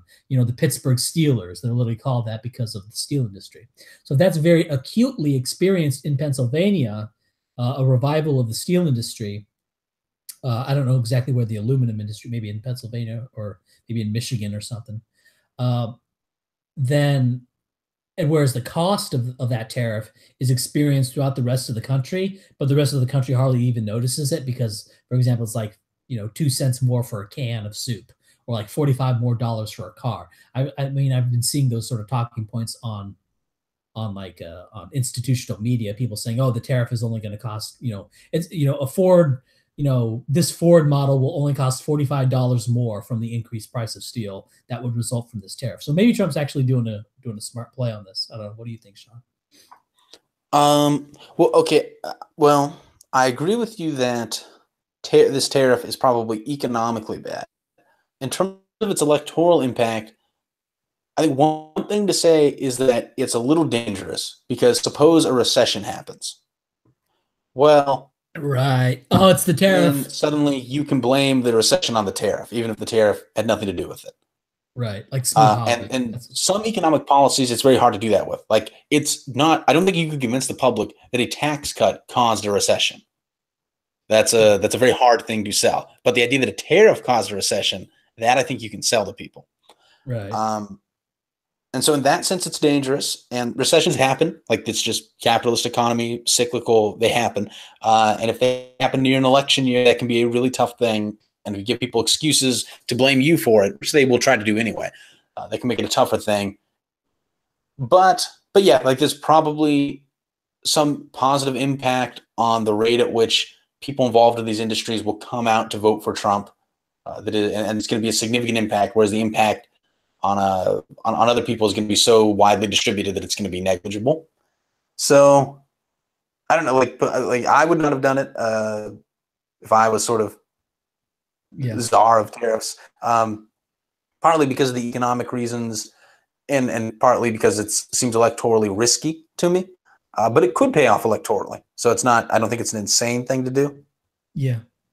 Yeah, that was just sort of my thought. My thought was like, oh, this is a bad idea economically if you're going to put a tariff. Now, again, this is something that I did a long time ago. I was really into, like, I spent, like, I don't know, it must have been 3 or 4 months talking about, like, why tariffs could be a good thing situationally. Now, this government, I don't trust to have tariffs, right? Because, you know, yeah, because it's not going to be an industrial policy. Like in the olden days, you know, the government would get together and say, how are we going to promote the development of industry in the United States? Oh, let's put tariffs on these particular goods, and, you know, that'll be the best for the country. And they actually talked that way and thought that way. But today, that's not the case. Today, well, I don't have to explain to anybody what America is today. So, you know, like you got blacks and Hispanics and shit libs, and it's just a mess. So you can't really have a proper industrial policy. Like, and the thing is, like, tariffs would be part of a overall industrial policy in the past. Like, you would say, oh, you know, a country would say, we want to consciously develop our, you know, car industry. And so Japan would have tariffs and subsidies in such a way as to develop the car industry. And they did. Like, it you know, it worked. Now you could say, well, they also would have worked with the free market. Oh, maybe not. You know, and there's also people, and there's also, and the thing is, I don't want to get too much into economic talking because because this is like really old, and I'm not as well versed in it as I was like a year ago, when I was like really reading up into tariffs, and I could really, you know, argue this stuff. But I think, I don't know. I really think I'm really starting to. I've come to look at things in terms of like having a sort of critical mass of a, you know, industrial research complex, and that basically that you sort of need protection to sort of get up to that level, and then you could start competing with everyone else. So it's like, it's sort of like, you know, if say you had a country that could not compete with any other country in terms of cars at this point. If you put a high tariff on cars, you could allow it to produce cars domestically, and it could build up cars and it could build up a car production domestically, and would actually, you know, um, could actually have a market, and then they could develop sort of the expertise, and then they could start producing cars for cheaper and cheaper and cheaper over time. And then at a later stage, they could start to become competitive on the world market. And now you can open up the markets. Now it's a free market. Now everyone's better off, and you have your own car industry, a car industry that never would have developed in a free market economy. Because it's like, and I think this has sort of happened regarding Britain and Portugal, regarding the textiles. There was sort of a deal that Portugal made with Britain that ended up being a very bad deal, in that Britain Britain put a tariff on wines, whereas Portugal put a tariff, or excuse me, Britain put a tariff on textiles, and Portugal put a tariff on wines. And so basically, the Portuguese wine industry was protected, but the British textile industry was protected. And so British textiles could be sold into Portugal, and the Portuguese textile industry collapsed, and the British wine industry collapsed. But that's obviously not as important, because textiles, in order to have textiles, you have to have a machine tools industry. And now you have a whole bunch of people that are really good at making, machines, industrial machinery, right? And so that they can sort of use that expertise to branch off into, ironworking, into making pots and kettles, making, better carriages, making steam engines. And so that's something. Kali Yuga Surfa, what books do you recommend on tariffs? I would recommend a book by Ian Fletcher called Free Trade Doesn't Work. Yeah, it's obviously a very biased book, but sort of my view on that is like, oh, that's a biased title. You should only read books by people who don't have opinions. I think that's kind of stupid. You shouldn't dismiss somebody just because they have an opinion. So anyway, I don't want to go into that so much. I forget what we were talking about. Well, I guess another thing to say about the Trump thing is that the EU and Canada, I guess, are threatening to raise tariffs on the United States in response. Oh yeah. That could be very ugly. We'll see how that plays out.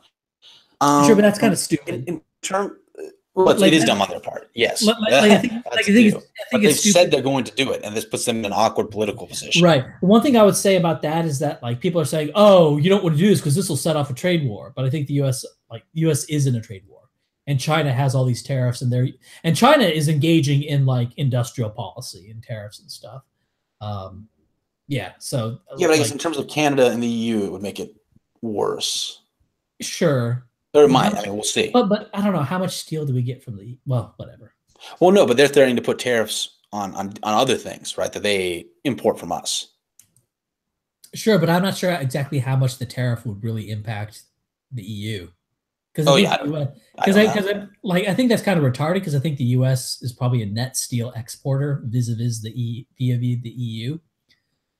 Although, Sweden. I don't know. I'd have to look at the data, but this is just sort of my perception, is that the U.S. is a net exporter of steel relative to Western Europe. But what do I know?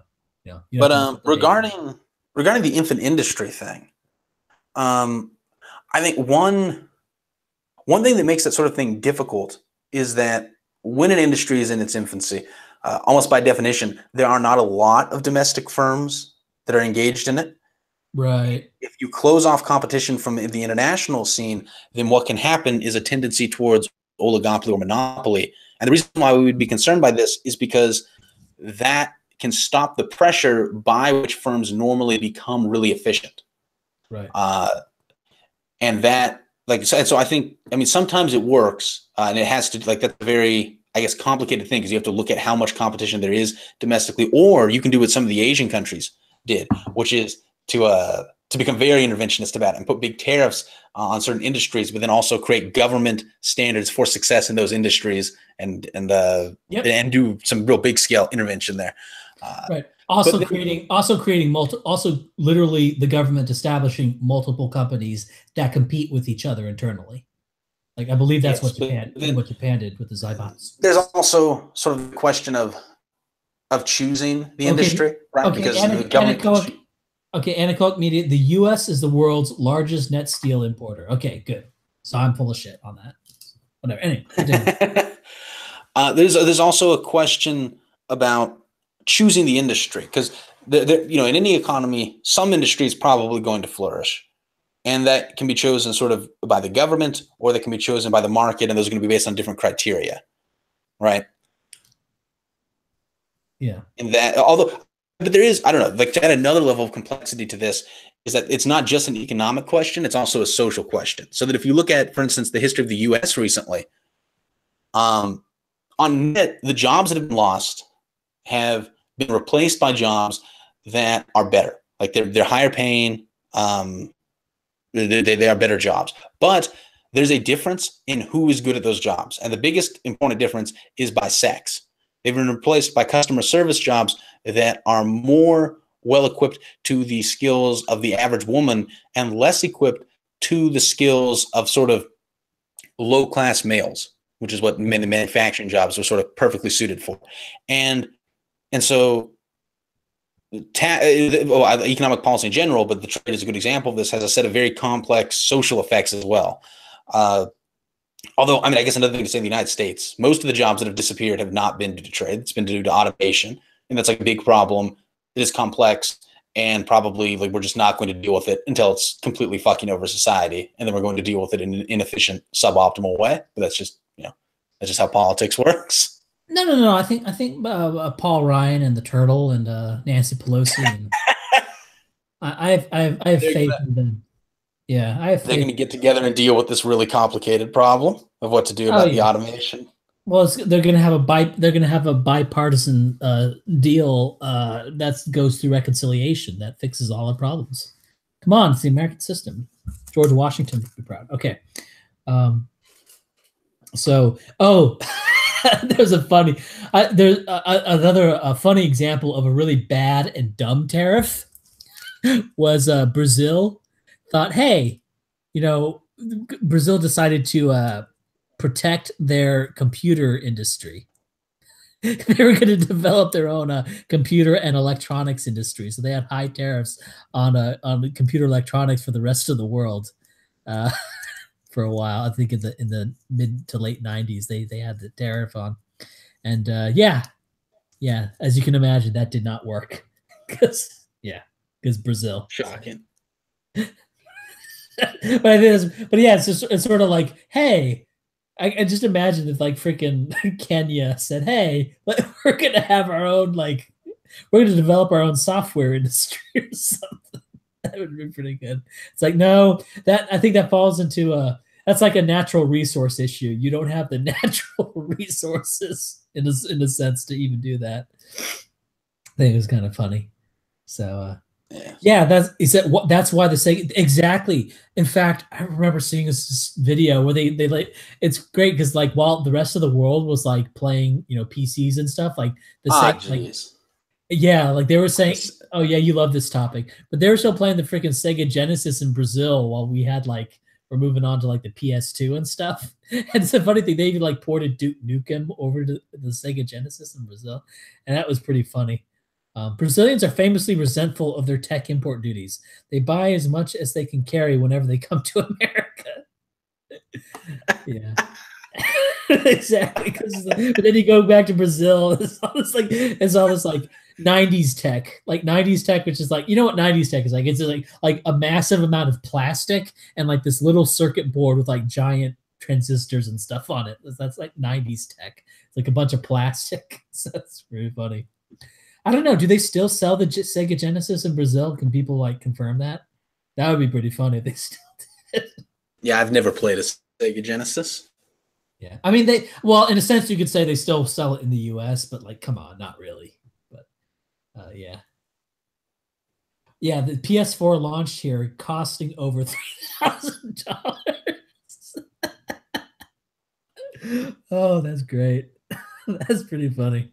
Yeah, well, I'm sure the Brazilian tech industry will be on its feet anytime now, and then it'll be competitive internationally, and they can remove the tariffs. I'm pretty sure that's gonna happen any moment now. But all right. Anything else you wanted to say about tariffs, Trump's tariff? Well, I guess another thing I would say about trade is that I think a lot of people don't appreciate the degree to which manufacturing jobs in the U.S. have moved within the U.S. And they've moved from, broadly speaking, from white areas to black areas in the South, because black areas in the South don't have the same degree of economic regulation and taxation. Right. So that. Oh yeah. Go ahead. Sorry, what? Oh, just that's an angle that if our politicians were more, racially, and not even racially, just regionally conscious, but it would be nice if racially conscious as well. There, like a lot of the jobs that are leaving these middle America countries are going to Atlanta, right. And then people do not appreciate that sufficiently. Right. Well, guess what? I don't fucking appreciate that sufficiently. And the thing is, I look at that sort of like, hey, I view it as sort of like it's like going to another country. It's like you have all these white people who develop this industry, right? And then it's like, hey, and then you have like these asshole like guys who run the industry saying, hey, we can get cheaper labor, and it's kind of like going back in time. It's like turning back the clock on the capital labor ratio, where there's more labor relative to capital, and it's like, and so they're going from an area with a high capital to labor ratio to an area with a low capital to labor ratio.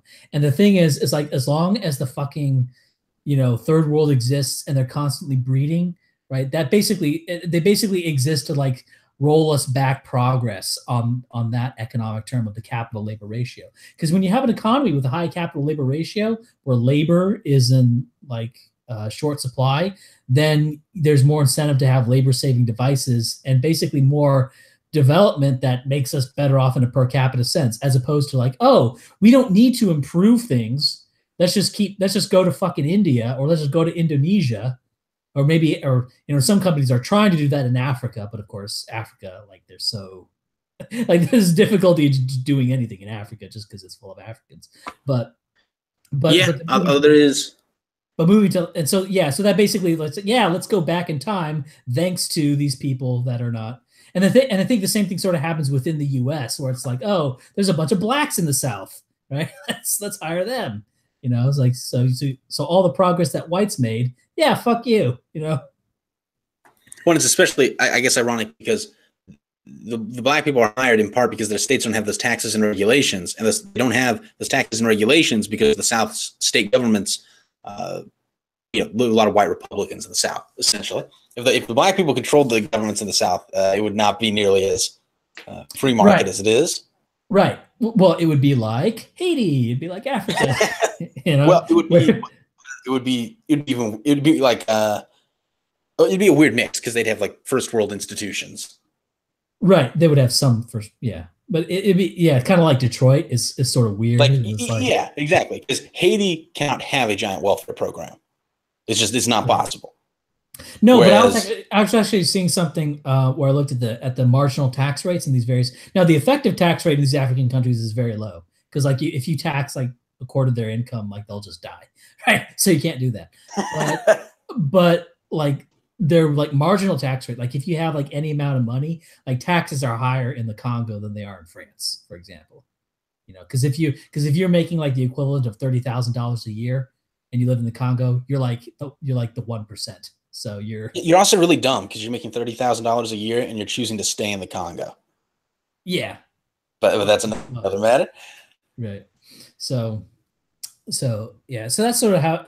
So I don't think like for example, like Republicans, and this sort of pisses me off about Republicans who say, well, they're moving to the South because they don't have all these unions and like really shitting on the unions. But like, I don't know what these people are like. Do these people? I don't know. Is your goal to work 16 hours a day for like very little? Like, is your goal to work 16 hours a day for a handful of peanuts and a pat on the back?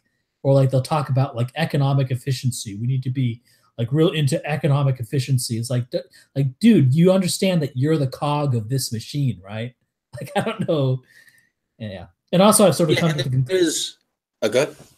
And also, I've sort of come to the conclusion that long-term economic development, is not dependent on the super efficient allocation of current resources. Like the reason that we're wealthier than people were in the 1800s is not because we're more efficiently utilizing the technology we have today. In fact, we're probably utilizing the technology we have today a lot less efficiently than they did back then in terms of their sort of like what is it? The production possibility frontier. Like in the 1800s, they were probably way because they had less technology. It's easier to optimize, like so. Anyway, so that's how more essential to optimize.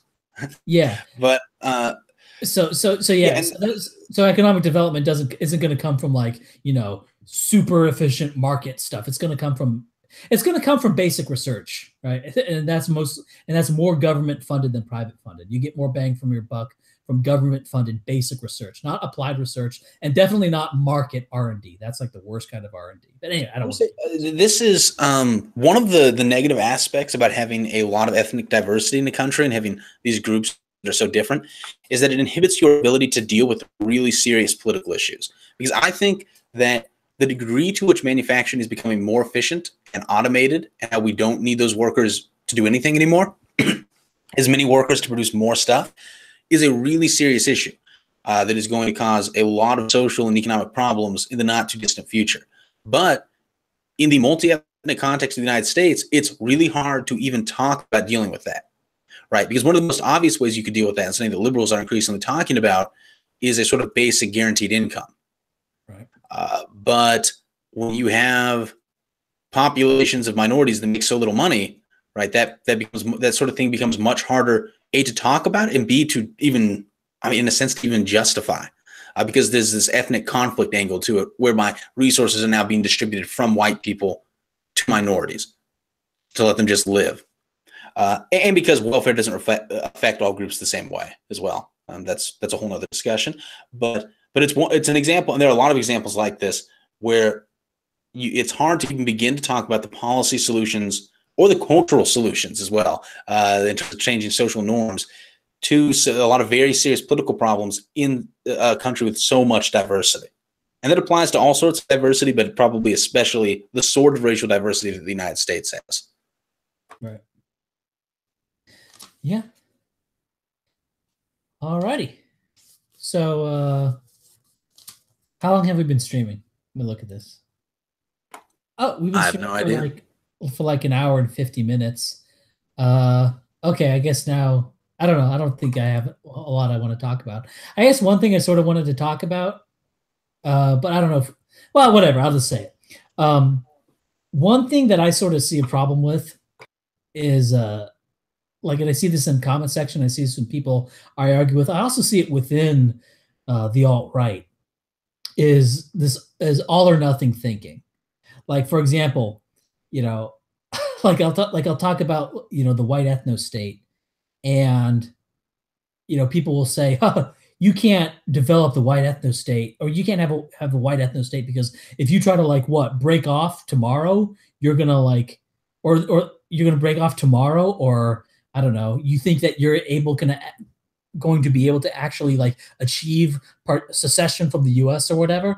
And it's really stupid thinking, because what actually happens is, say you go into certain states, you go into Wyoming, or you go into Montana or Idaho, and you get the people there thinking that way. It becomes sort of like a place where alt-right people move in, and they influence local politics, they influence local policy, they find ways to prevent Somalis from being settled in their state. They maybe start the ball rolling on a state supremacy amendment to the U.S. Constitution, where it's no longer federal supremacy, but where state law overrides federal law. And once you have that, you can do all sorts of stuff. And the thing is, a lot of people would look at what John Kasich was doing in the primary, in the Republican primary, as being kind of stupid. It's like, what is Kasich trying to achieve here? Now, I think Kasich is a horrible person in terms of what he believes. I think he's a very bad guy. He's not just some dope. I don't view him as a dope. I view him as a consciously malignant person. But anyway, that aside, what he was doing in the primary was he was just hanging in, and people were asking, "What are you hanging in for?" And the thing is, it's like he was hanging in because I don't know, he'll have a few what are those called? The delegates. You know, he'll have those delegates, and maybe Trump won't have a majority. Maybe he'll be in for, you know, he'll trade his delegates for a VP spot. Maybe like the thing is he's just hanging around. Maybe something will happen, and that was smart of him to do that. Now, as it turns out, it didn't amount to anything. Fair enough, but you know what but he was thinking like sort of in the right way. And I sort of look at this in terms of like gun control. You have I saw this retarded post by the amazing atheist who was saying, "Oh, you think you and your like fat band of redneck militia is going to take out like a helicopter gunship or something?" And it's like, no, you dumbass. It's more complicated than that. Like if you have a bunch of people with guns, then it becomes then you know the police are maybe less likely to enforce some odious ordinance on a town. You know, like for example, there was that ranch standoff between like federal agents and a bunch of guys with guns, and as it turns out, nobody was shot or anything, but the federal agents went away because there are people there with a bunch of guns pointing at them. And sure, a bunch of guys with guns certainly won't be able to stop the military. They're not going to stop, an Abrams tank column or something, but they may be able to stop, what is it like the EPA? If the EPA sends in a SWAT team to enforce to say this land is now a wetland, and you have to like that's something they like to do. They like to like someone pisses somewhere, they call it a wetland, and now you have to like give up everything you have. A bunch of guys with guns could stop the EPA on that. And then it's like now the president has to make a decision. Does he send in the army? It's complicated, right? And so this is like, and another thing I think Sean brought this up was like the wall is an example of this, like stupid all or nothing thinking. Yeah. So people will say, "Oh, you shouldn't build a wall because some people will just get over it, they'll get under it, they'll get around it. It's not going to stop literally all illegal immigration. So clearly there's no utility in building a wall." It's like, okay, you can say that, but that's like obviously stupid because it's going to stop some proportion of immigration. And we have to look at, what proportion that is that enough to justify it, etc. So that's not a useful way of thinking about it. And in general, like especially in politics, if your standard for something is this thing going to fix the problem entirely, you're going to end up advocating nothing. Right. Almost nothing. Or you're going to advocate for things that aren't going to happen. Right. Well, yeah. Yeah. You say, this will fix the problem, but like kill all of my enemies. That'd be your solution. Kill everyone who disagrees with me. That's my solution to all things. All right, there you go. I have a real solution. You don't. So, yeah. And also like, it's not just that like a wall, sure, it'll prevent a proportion of people from getting through, but also like it will, like it's there, and I don't know how to describe it. Like it'll prevent a proportion from getting through, but also like, let's say you have like immigration laws that, are a little bit tougher here and there about people coming in other ways. Those things may be irrelevant if the border itself is not secure. Because let's say you have like really tough laws on immigration from other methods. Like people could say, oh, the majority of illegals are people who overstay that visa. Like, okay, but let's say you shut down that problem. If you shut down that problem, more people are going to decide to just go across the border, at Arizona and New Mexico or wherever. Because they can't get in through visa overstays anymore because there's been a crackdown on that. So, so having that wall there would be beneficial in the context of stopping it elsewhere, because then it won't go in this other direction. So it's just basically what I have kind of an issue with is people who, yeah, I think I've already explained it. I think most of the commenters understand what I'm getting at. Just having assets, even if it's not readily apparent how valuable this asset is going to be, is like a good thing. Like having guys with like a bunch of rifles, that's better. I mean, that's better than not having a bunch of guys with a bunch of what's it like? What's the downside? I don't really see a downside to that. I mean, it doesn't cause more homicides or whatever, and we know that's a myth. So, what's the downside to having a wall? Like, I don't know, like $30 billion maybe, but like, what's that's peanuts compared to the rest of the federal budget. So, yes, this is why Ryan supports indiscriminately building virtually any asset which costs less than $30 billion. That is the position he is explaining here, just to be clear. Exactly. Yeah. Who's that Dilbert guy? I forget his name. We said it. There's a delay in the there's a delay in the stream. Like somebody will say it in the comments. Or we have the brains of 300 people here who will help us out. Dilbert. Scott Adams. Yeah. Yes. So hypnosis guy. Yeah, the NLP bullshit guy. The funny thing about him now, what he says, I think is he said something that's actually I think is really smart. But I think I'll say it.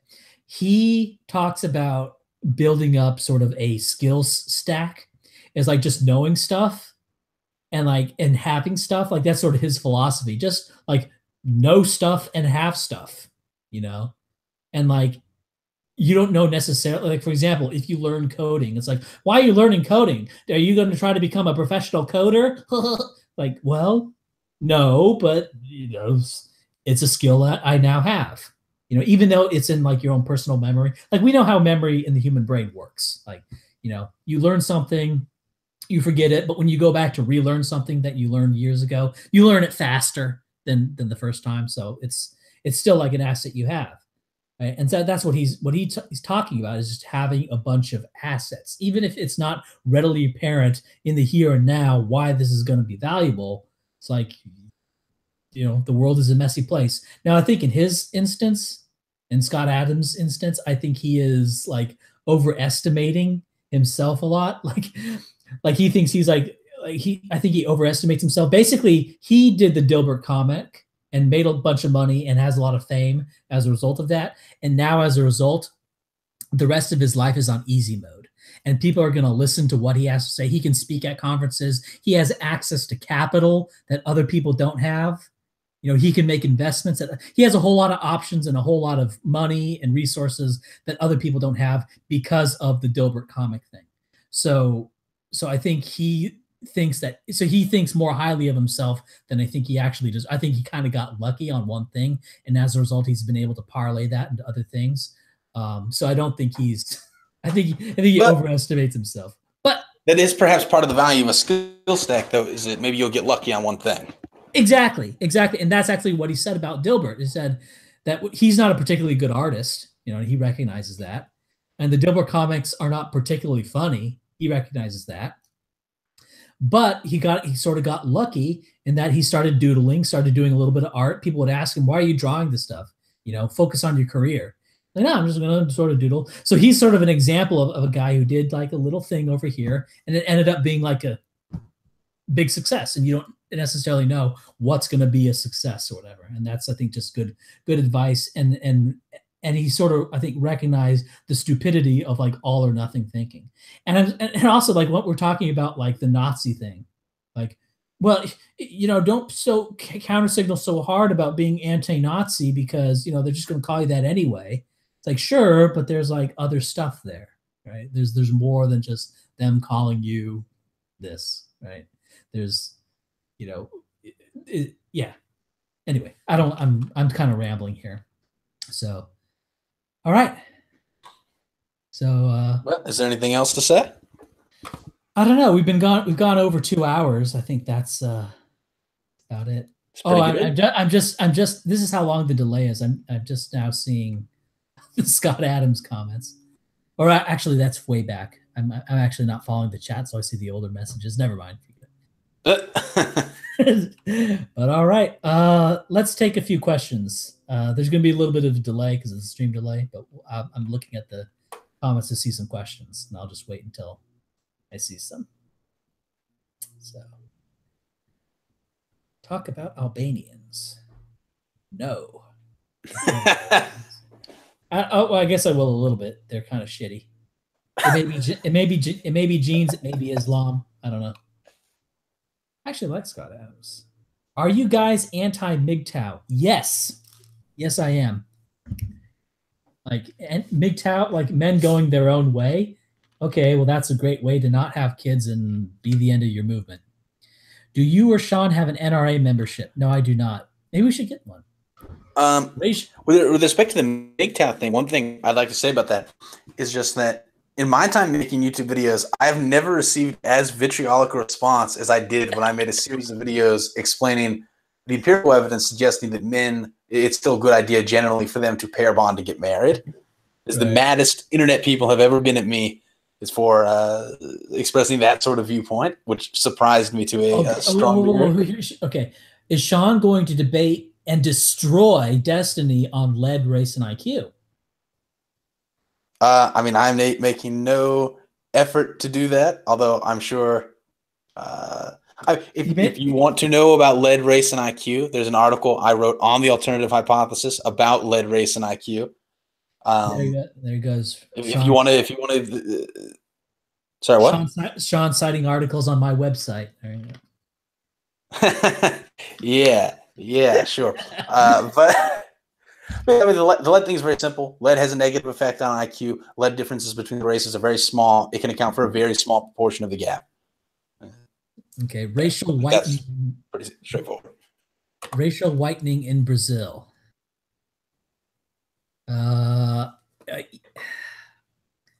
Yeah, like I don't know what to say about that. Like there was a I forget exactly what it is. Is they promoted like race mixing in Brazil, or I forget. Yeah, I don't know.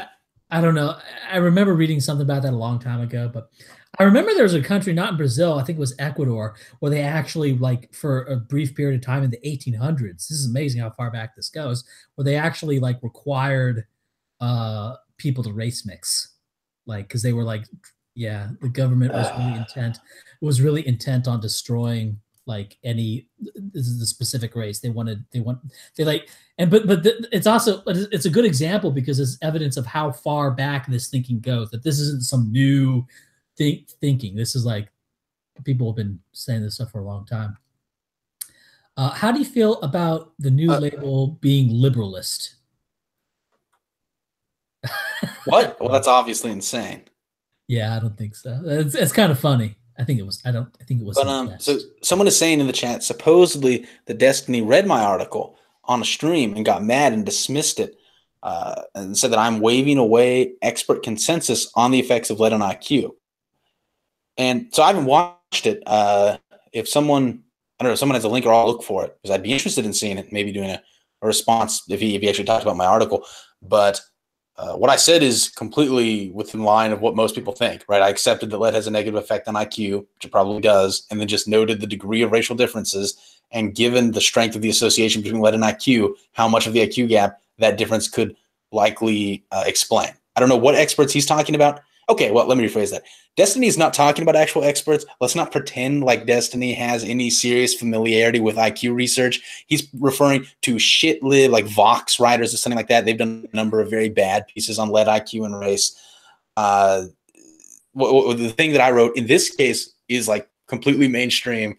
If that's his grounds on which he dismissed it, those are not good grounds.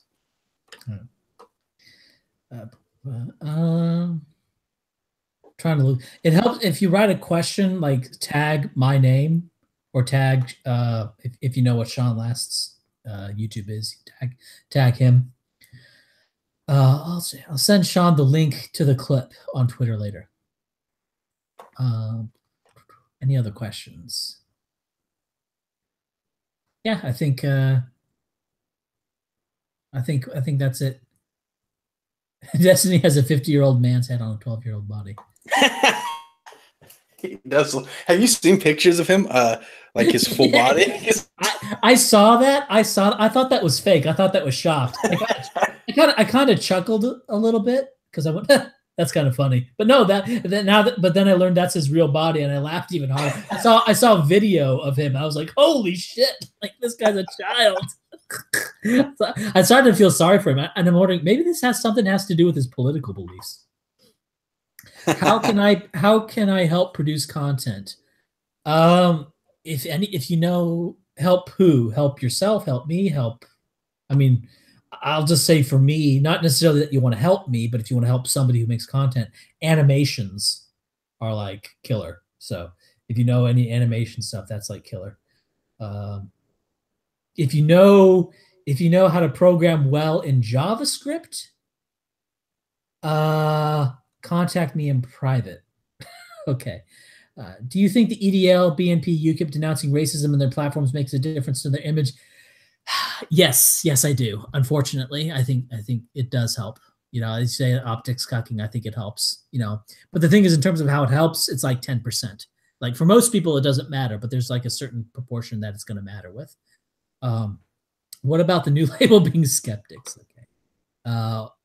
What about new atheists? Could that be the label? Talk about Adam Waffen. They are like the terrorist wing of the alt-right. Since white nationalism will grow in the future due to mass immigration, do you think that dividing in many fronts movements is a good strategy? I don't necessarily think it's as bad as you might think, because as long as it's not like people end up voting for like 20 candidates, I don't think that matters. Dividing in many, I'm not sure what he means by dividing as many fronts. Does he mean splitting off from the alt-right or focusing on multiple countries or what? God damn it, scroll thing. I think it's a reasonable strategy. Do you have a Discord?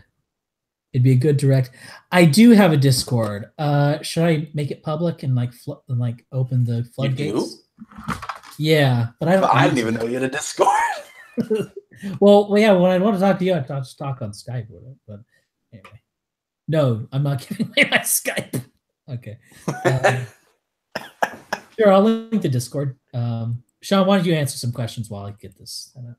Okay. Someone asks, can we burn Thomas Sowell books in the ethno state?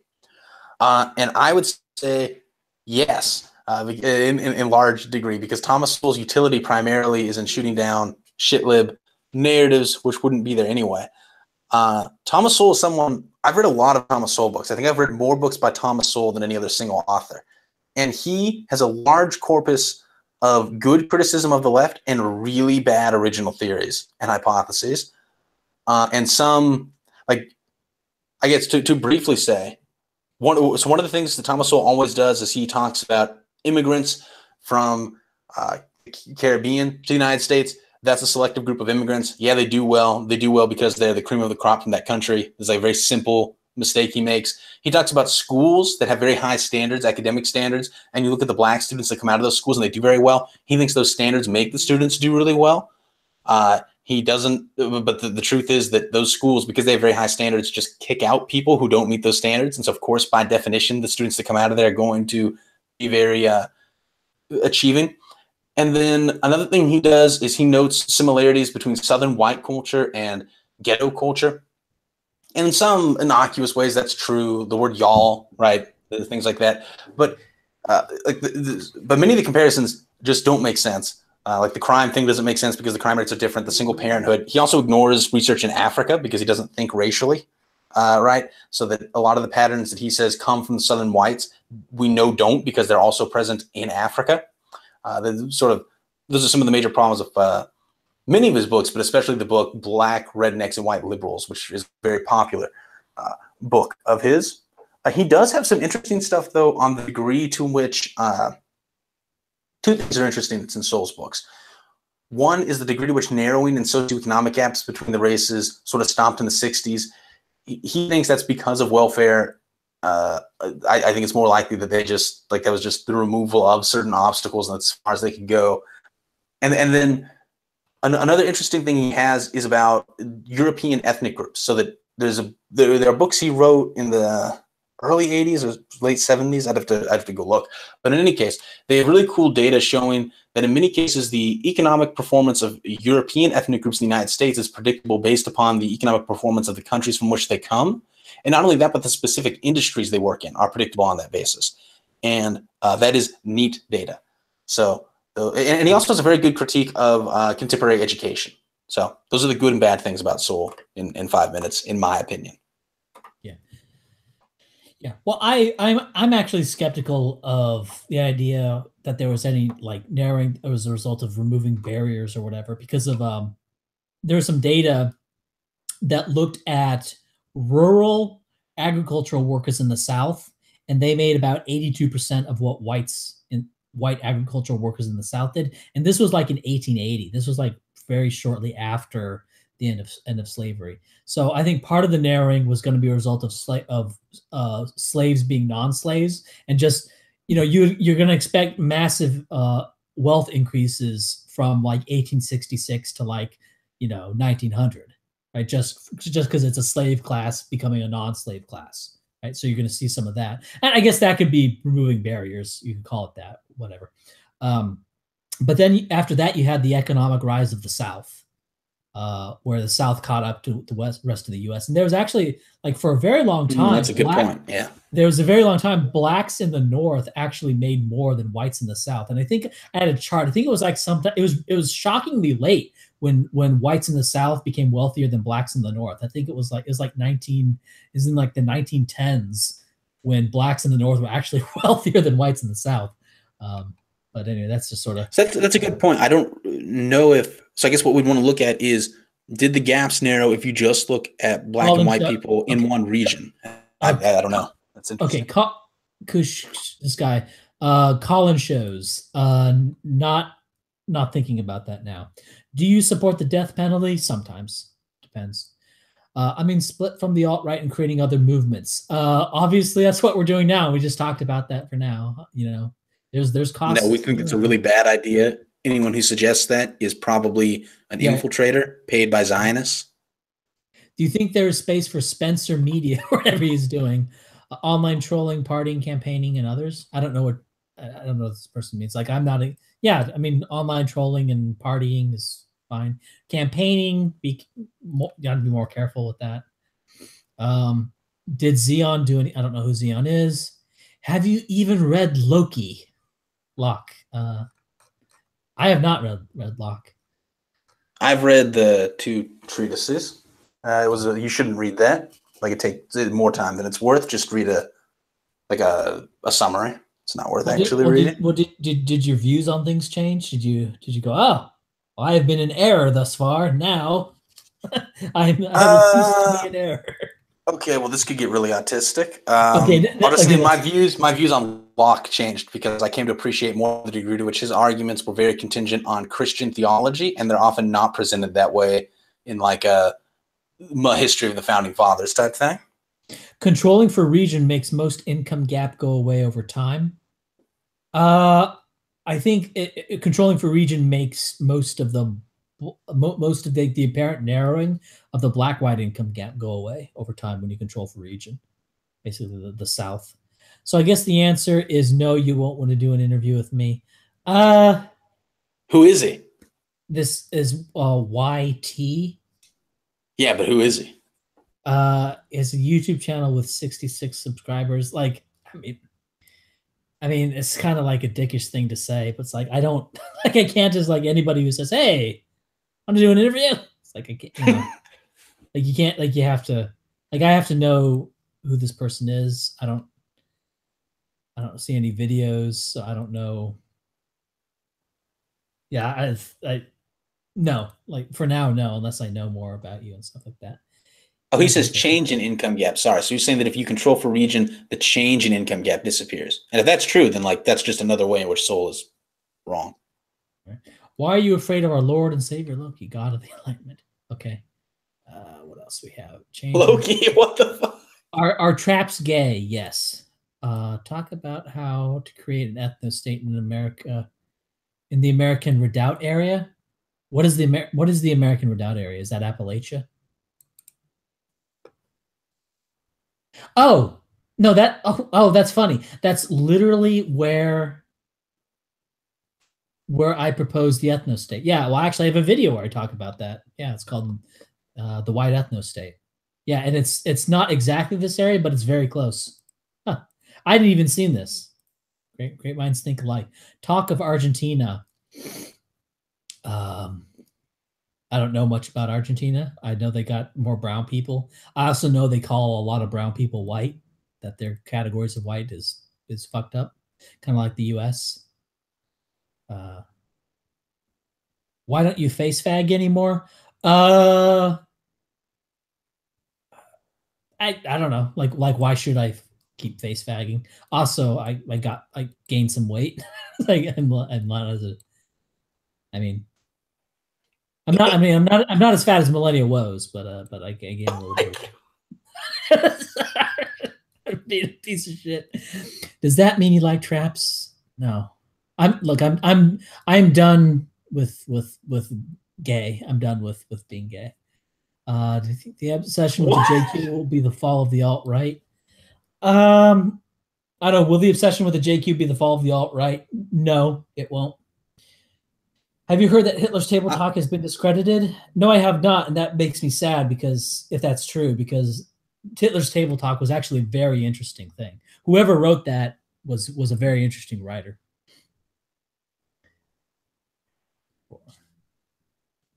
The area where you suggest people move already has a significant number of folks that move there for security, but they tend to be more Constitution type. Sure, but this Edwin Boyett talking about the American Redoubt area, saying that's full of a bunch of Constitution type. Yeah, well, that's actually a good thing because I think those people are closer to like being like white nationalists.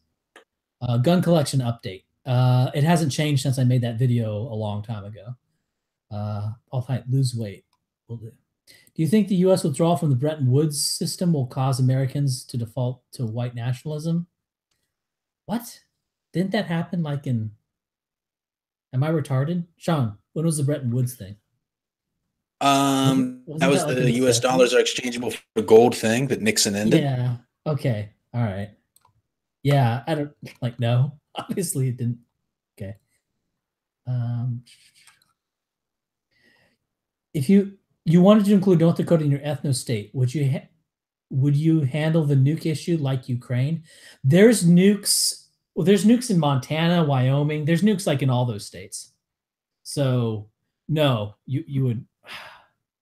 I'm not going to talk about that on this stream.